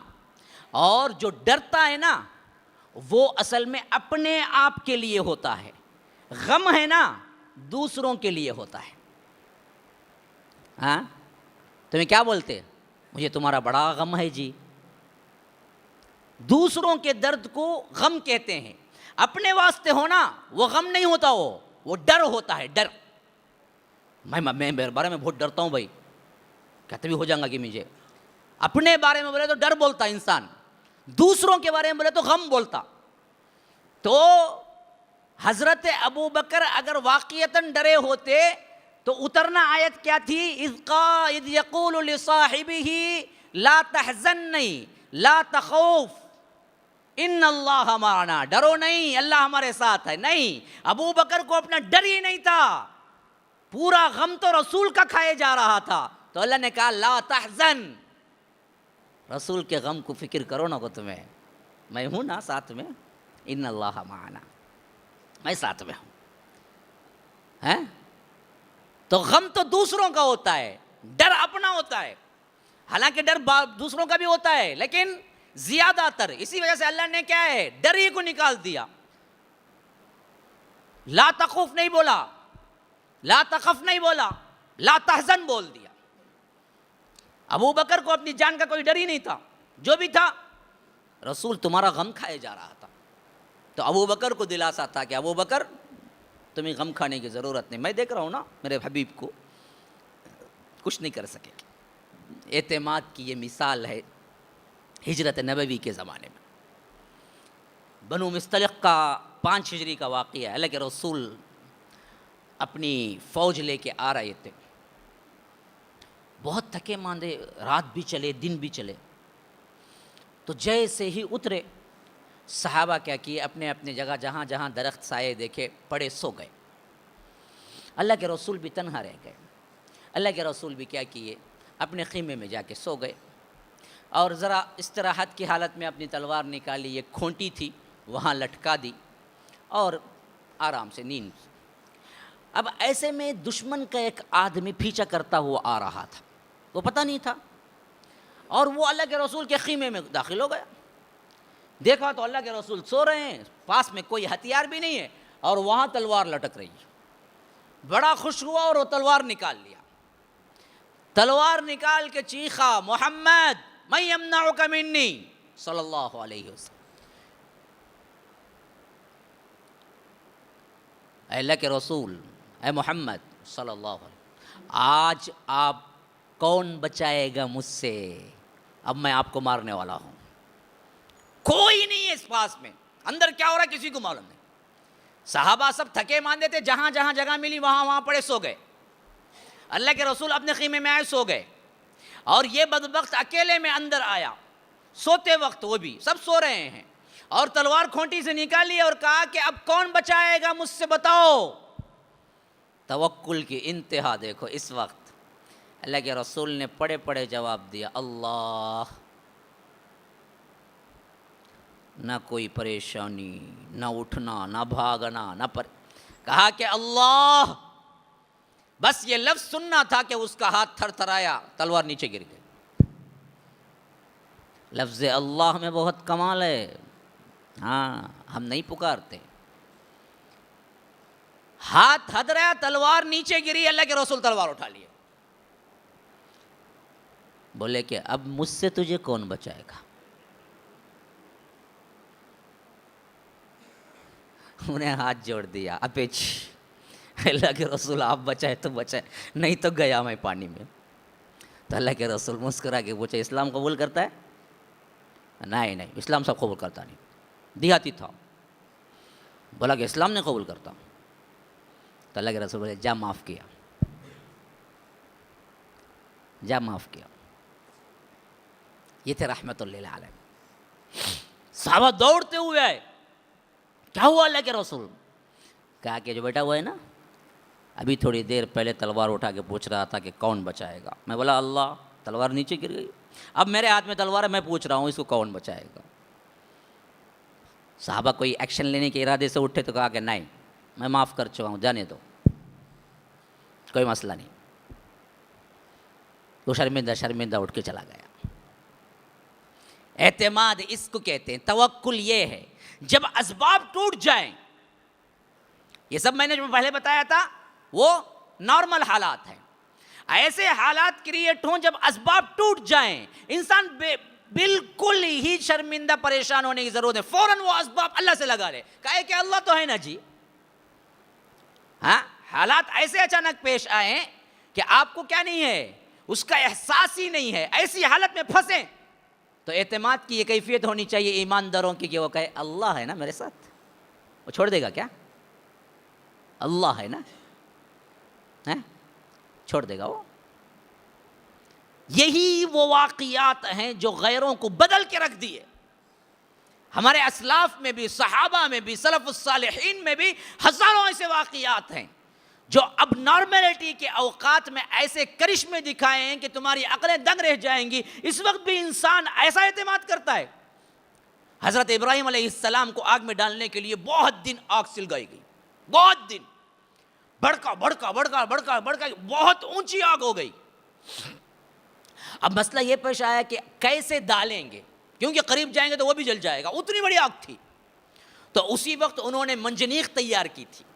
منجنیق اسے کہتے ہیں جس میں آپ کیا کرتے ہیں، پتھر بٹھا کے 2-3 آدمی یا ایک جماعت کھینچتی ہے، تو وہ کھینچنے کے بعد ربر بینڈ کی طرح ہوتی ہے، تو آپ جس طرح تیر کو کمان میں رکھ کے کھینچ کے چھوڑتے ہیں تو تیر جاتی ہے نا، اسی طرح یہ لوگ پکڑ کے کھینچتے ہیں، تو پھر اس کے بعد وہ پتھر جتنا زور سے کھینچتے ہیں اتنا ہی دور اوپر جا کے گرتا ہے اور قلعے ٹوٹتے ہیں اس زمانے کے لحاظ سے۔ منجنیق گویا کہ مشین گن کہہ لیجئے، اسی وقت پہلے تیار ہوئی تھی جب حضرت ابراہیم کو آگ میں ڈالا گیا۔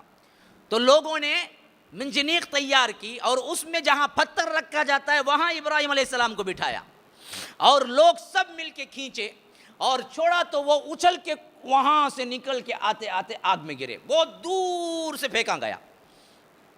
ایسے وقت میں روایتوں میں آتا ہے کہ جبرائیل نے پوچھا کوئی مدد، کوئی مدد؟ ابراہیم نے جواب دیا میرا اللہ دیکھ رہا ہے۔ کہا کہ ہاں دیکھ رہا ہے، اللہ نے بھیجا ہے۔ نہیں نہیں، میں اپنی طور سے پوچھ رہا ہوں، کوئی مدد؟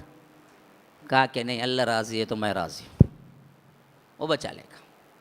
اسی لیے روایتوں میں آتا ہے کہ اللہ نے کسی فرشتے کے ذریعے مدد نہیں کی، یہ نہیں کہا کہ آگ سے نکال کے لے کے آؤ، بلکہ ڈائریکٹ آگ کو حکم دیا کہ قلنا یا نار کونی بردن وسلاما علی ابراہیم، سورہ انبیاء کے اندر، اے آگ تو ٹھنڈی ہو جا ابراہیم کے لیے۔ اور ٹھنڈی بھی ایسے نہیں ہونا، ٹھنڈ سے بھی تکلیف پہنچتی ہے بعض وقت، فریز جیسی کیا ہے، ٹھنڈی پیدا ہو جائے تو انسان کو کیا ہے، تکلیف پہنچتی ہے۔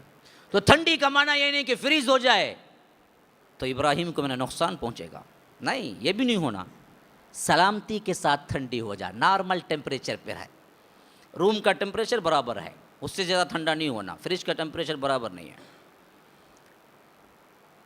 وَسَلَامًا عَلَىٰ إِبْرَاهِيمَ وَأَرَادُوا بِهِ كَيْدًا فَجَعَلْنَاهُمُ الْأَسْفَلِينَ، انہوں نے بہت بڑی ایک چال چلنا چاہا، ہم نے وہ چال انہی کے منہ پہ دے مارا اور پلٹا دیا۔ دیکھتے ہی دیکھتے وہ کیا ہے، آگ میں رہ کے بھی پھول سے مسکراتے ہوئے نکلے، کوئی کچھ نہیں کر سکا، کوئی کچھ نہیں کر سکا۔ ہاں، یہی حال دیکھیے حضرت موسیٰ کے، فرعون ایک نجومی تھا اس کے پاس جو ستارہ دیکھ کے کیا ہے، قافیہ شناسی کرتے، اس نے کہا کہ تیرے ملک میں ایک بچہ پیدا ہونے والا ہے، وہ تیرا دشمن بنے گا اور تیری سلطنت کا زوال ہوگا۔ اس نے کہا کہ اچھا، کہاں سے؟ وہی وہ قوم جو بنی اسرائیل۔ اس نے کہا کہ چلو جی حکم دو کہ سب جو بھی پیدا ہو مارو اس کو۔ اب اللہ کا کرنا یہ ہوا کہ مارتے گئے تو خدمت کو لوگ نہیں ملے، تو پھر آ کے بولے کہ فرعون تیرے حکم سے ہم بچے مارتے جا رہے ہیں، لیکن بعد میں ہمارا کام کون کرے گا؟ ہمارے پورے خدمتگار تو وہ لوگ ہیں، مزدور پیشہ تو وہ ہیں۔ تو اس نے کہا کہ اچھا جی، اس کے لیے ایسا کام کرتے ہیں، 1 سال مارو 1 سال چھوڑ دو۔ تو 1 سال چھوڑے تو ہارون پیدا ہو گئے، جس سال مارنے کا تھا اس سال موسیٰ پیدا ہو گئے۔ اب موسیٰ کی ماں اپنے حمل کو چھپائے یہاں تک کہ ولادت ہو گئی، موسیٰ پیدا ہو گئے، تو بھی سپاہی کبھی بھی چکر لگا سکتے تھے آ کے ہر گھر کا، بچہ کوئی ہے، جو بھی ہو مارو۔ اب انہوں بڑی اللہ والی خاتون تھی، وَأَوْحَيْنَا إِلَىٰ أُمِّ مُوسَىٰ أَنْ أَرْضِعِيهِ، گویا کہ مریم کا درجہ تھا، ان پر بھی وحی ہوئی، گویا کہ کیا ہے، الہام ہوا، بہت اللہ والی خاتون تھی۔ تو انہوں نے دعا کر، اللہ میرے بچے کو بچانا، یہ موسیٰ ہے۔ تو اب کیا ہوا، اللہ نے کہا دیکھو چھپائے تک چھپاؤ، جتنا ہوتا اتنا، لیکن تمہارا خدشہ بڑھ گیا بہت، سیدھے اٹھا کے تم کیا ہے سمندر میں پھینک دینا۔ یہ پورا واقعہ سورہ قصص کے اندر ہے۔ وَأَوْحَيْنَا إِلَىٰ أُمِّ مُوسَىٰ أَنْ أَرْضِعِيهِ فَإِذَا خِفْتِ عَلَيْهِ فَأَلْقِيهِ فِي الْيَمِّ وَلَا تَخَافِي وَلَا تَحْزَنِي إِنَّا رَادُّوهُ إِلَيْكِ وَجَاعِلُوهُ مِنَ الْمُرْسَلِينَ فَالْتَقَطَهُ آلُ فِرْعَوْنَ لِيَكُونَ لَهُمْ عَدُوًّا وَحَزَنًا إِنَّ فِرْعَوْنَ وَهَامَانَ وَجُنُودَهُمَا كَانُوا خَاطِئِينَ وَقَالَتِ امْرَأَتُ فِرْعَوْنَ قُرَّةُ عَيْنٍ لِّي وَلَكَ لَا تَقْتُلُوهُ عَسَىٰ أَن يَنفَعَنَا أَوْ نَتَّخِذَهُ وَلَدًا وَهُمْ لَا يَشْعُرُونَ۔ اب دیکھیے اس میں وہ بات کا بھی جواب آ گیا جو میں ابھی سمجھا رہا تھا حضرت ابوبکر صدیق کے واقعے میں۔ فرمایا کہ وَأَوْحَيْنَا إِلَىٰ أُمِّ مُوسَىٰ أَنْ أَرْضِعِيهِ، ہم نے موسیٰ کی ماں کی طرف وحی کی کہ وہ دودھ پلاتی رہے۔ فَإِذَا خِفْتِ عَلَيْهِ، جب تم ڈر جاؤ فَأَلْقِيهِ فِي الْيَمِّ، بچے کو اٹھا کے پھینک دو سمندر میں. وَلَا تَخَافِي وَلَا تَحْزَنِي، یہاں دیکھیے دو الفاظ الگ الگ آ گئے. دیکھو میں ابھی جو بیان کر رہا تھا، حزن خوف، کہا کہ وَلَا تَخَافِي وَلَا تَحْزَنِي، اپنا خوف بھی نہ کھاؤ بچے کا غم بھی نہ کھاؤ. دو الگ الگ، اپنا غم اسے خوف بولے، بچے کے غم کو غم بولا. تو دوسروں کا غم کھانا ہے، اصل میں اپنا خوف کھانا ہے. تو فرمایا وَلَا تَخَافِي وَلَا تَحْزَنِي إِنَّا رَادُّوهُ إِلَيْكَ وَجَاعِلُوهُ مِنَ الْمُرْسَلِينَ، ہم ضرور بالضرور اسے تمہارے ہی پاس پلٹائیں گے اور اسے رسولوں میں سے بنائیں گے. اب یہ کیا تھا؟ دل کی اطمینان کی ایک کیفیت تھی جو اللہ اپنے اللہ والے بندوں پہ ڈالتا ہے. یہ توکل ہی تھا. یہ وحی کا مطلب وہ وحی نہیں ہے جو جبرائیل لاتے ہیں، رسولوں کی وحی نہیں ہے. یہ دل کا اطمینان تھا، اس بات پہ اطمینان ہو گیا. اب یہ توکل کی نشانی دیکھو، اپنے لخت جگر کو اسی ایک بنیاد پر کہ اللہ نے دراصل مجھے میرے بچے کا وعدہ لیا ہے، جب دیکھا کہ ان کا معاملہ بڑھتا جا رہا ہے کہیں پکڑے نہ جائیں، تو انہوں نے چھوٹا سا ایک گود بنایا اور اس میں لکڑی کا صندوق بنایا اور اسی میں ڈال کے پھینک دیا دریا میں. کوئی ماں ہے دنیا میں، کوئی ماں ہو سکتی ہے، تم لاکھ تسلیاں دو، وہ اٹھا کے سمندر میں پھینک دے اپنے بیٹے کو. توکل کی انتہا دیکھو. وہاں پر بھی اصل میں دل کا اطمینان وہ تھا کہ انہوں نے اپنے بیٹے کو اٹھا کے پھینک دیا، کوئی مسئلہ. پھر بھی ماں ماں ہوتی ہے نا، ماں ماں ہوتی ہے. بڑا خوبصورت نام ہے دنیا کا ماں. اللہ کہتا ہے فَأَصْبَحَ فُؤَادُ أُمِّ مُوسَىٰ فَارِغًا،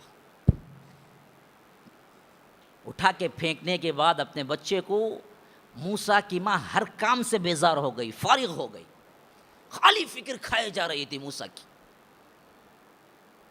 کوئی چیز ان کے ذہن پہ سوار نہیں تھی، نہ کھانا نہ پینا نہ اطراف و اکناف کا کوئی ماحول، سب بھول گئی.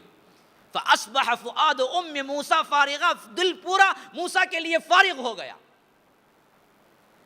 إِن كَادَتْ لَتُبْدِي بِهِ لولا الربطنا على قلبها لتكون من المؤمنين.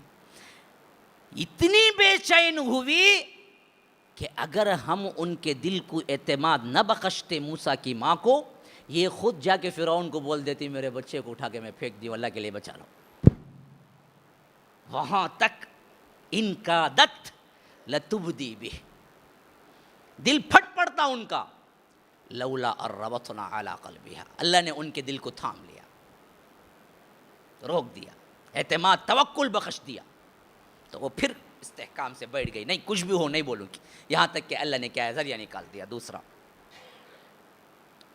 توکل کی مثالیں میں انبیاء اور اولیاء کے قصص سے آپ کو دے رہا ہوں.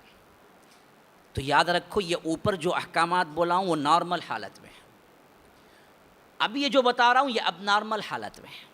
انسان کی زندگی میں جب اب نارملٹی پیدا ہو اور اس کو کوئی کٹھن مرحلہ آ جائے تو پریشان ہونے کی مطلق ضرورت نہیں ہے. صرف اتنا دیکھو کہ اللہ میرا دیکھ رہا ہے، اللہ راضی ہے، چلو جو ہوتا سو ہوتا ہے، کوئی مسئلہ نہیں، اچھا ہی ہوگا، پریشان ہونے کی کوئی ضرورت. اگر یہ اعتماد کی کیفیت پیدا ہو جائے تو یاد رکھیے پھر آپ کو کبھی کوئی پریشانی لاحق نہیں ہوگی. کچھ بھی ہو جائے، لاکھوں کا نقصان، کوئی مسئلہ نہیں، اللہ راضی ہے، پھر کما لوں گا بھائی. خوشی سے نہ دیوانے پاگل ہو کے ناچو گے، نہ غم سے سائیکیٹرسٹ کے پاس جانا پڑے گا تمہیں، کوئی ضرورت. امام ابو حنیفہ رحمہ اللہ بہت بڑے کپڑے کے تاجر تھے، جہازوں میں جاتے تھے ان کے کپڑے. جب درس دے رہے تھے شاگردوں نے اطلاع دی آپ کا پورا جہاز ڈوب گیا ہے اور پورا جتنا مال تھا سب غرق ہو گیا. انہوں نے انا للہ پڑھا، درس دینے لگے. پھر کچھ دیر گزری، پھر دوسرا شاگرد نے آیا کہ نہیں آپ کا جہاز نہیں تھا، وہ دراصل دوسرے بزنس مین کا تھا، آپ کا جہاز صحیح و سالم ہے اور آپ کا پورا مال محفوظ ہے. انہوں نے کہا الحمدللہ، درس دینے لگے. نہ آنے پہ خوشی نہ جانے پہ غم. الحمدللہ سب ٹھیک. یہی ہے اعتماد کی شکل. یہ ہے وہ چیز جو دلوں کے اندر پیدا ہو جائے تو پھر انسان نہیں فرشتہ لگتا ہے. یہی پیدا کرنا چاہیے. آپ کو کوئی بھی حالت آئے الحمدللہ راضی ہوں میں, نقصان ہو گیا الحمدللہ کوئی مسئلہ نہیں, پھر کمالے کی. آپ کو کوئی خبر دے کہ آپ کا مکان جل گیا, کیا حالت ہوگی آپ کی؟ آپ کو کوئی خبر دے کہ آپ کا بزنس پورا چلا گیا, کیا حال ہوگا ہمارا؟ اللہ پہ توکل. ضروری اشیاء جو کرنا ہے کرو, اس میں معاملہ کوئی نہیں. لیکن ہائے وائے اللہ سے شکایتیں, ایسا کی کرا, کیا اللہ میرا دکان ملا تھا کا, اتنی دکان تھے نا, انہیں حرامی تھا اس کا نہیں گیا, انہیں سود خور تھا اس کا نہیں گیا, میں نماز پڑھتا ہوں روزہ رکھتا ہوں پھر بھی اتنے مصیبتیں میرے اوپر کائی کو اللہ. یہ ایمان کی کیفیت نہیں, یہ ایمان کی کیفیت نہیں. ایمان اسی کو کہتے ہیں, توکل یہی ہے. اللہ میرا دیکھ رہا ہے, اللہ راضی ہے, میں راضی ہوں, کوئی مسئلہ نہیں. تو یہ چیز مسلمانوں ہمارے اندر آنے چاہیے. اس کا ثمرات جو ہیں نا بے شمار ہیں. جس کا سب سے اہم چیز تمہاری اطمینان کی زندگی بن جائے گی. یہ بے چینی کی زندگی ختم ہو جائے گی. اطمینان ہی اطمینان ہوگا. جب تم سمجھتے ہو کہ ہمارا آپ بنانے والے ہم ہیں, بگاڑنے والے ہم ہیں, تبھی پریشانی. جب تم سمجھتے ہو کہ میرے ہاتھ میں کچھ ہے ہی نہیں, میرا کام صرف کوشش کرنا ہے, بنانے بگاڑنے والا وہ ہے, تو پھر پریشانی کائی کی ہے. ہر حال میں بندہ خوش رہتا ہے. چار چٹنی بھی خوش, اللہ ہیرے جواہرات سے نواز دے تب بھی خوش. نہ اس وقت پاگل بنتا ہے نہ اس وقت مایوس ہوتا ہے. ہر حال میں کہتا ہے کہ اللہ نے پہلے بھی برابر رکھا, اب بھی برابر رکھا. اللہ کی عظمت ہے. اللہ نے پہلے کچھ نہیں تھا بھائی, اللہ بہت دیا بھائی. وہی جس پہ اعتماد یہ نہیں ہوتا, فقر و فاقہ آ جائے تو شکایتیں کرنے لگتا ہے, اور اللہ کچھ دے دیا تو تکبر کرنے لگتا ہے. معلوم کیا جی میں, کون معلوم میں, کیا معلوم میں, خالی میں بکری کی میں شروع ہو جاتی. نہ یہ نہ وہ. اعتماد کے ساتھ اپنی زندگی گزارنے کا نام کیا ہے؟ توکل, بھروسہ, اعتماد. بے شمار آیات ہیں جو کہ توکل پر مبنی ہیں, جو اللہ تبارک و تعالی ہمیں کہتا ہے اللہ ہی پر توکل کرو, اللہ ہی پر توکل کرو, اللہ ہی پر توکل کرو. تو مسلمانوں ایک ارادہ کر کے اٹھو کہ کوئی بھی حالتیں پیش آ جائیں, توکل کس پہ کرنا ہے؟ اللہ پر کرنا ہے. اور توکل کے لیے کوشش چھوڑ دینا یہ صحیح نہیں ہے. سبحانک اللہم و بحمدک اشہد ان لا الہ الا انت استغفرک و اتوب الیک.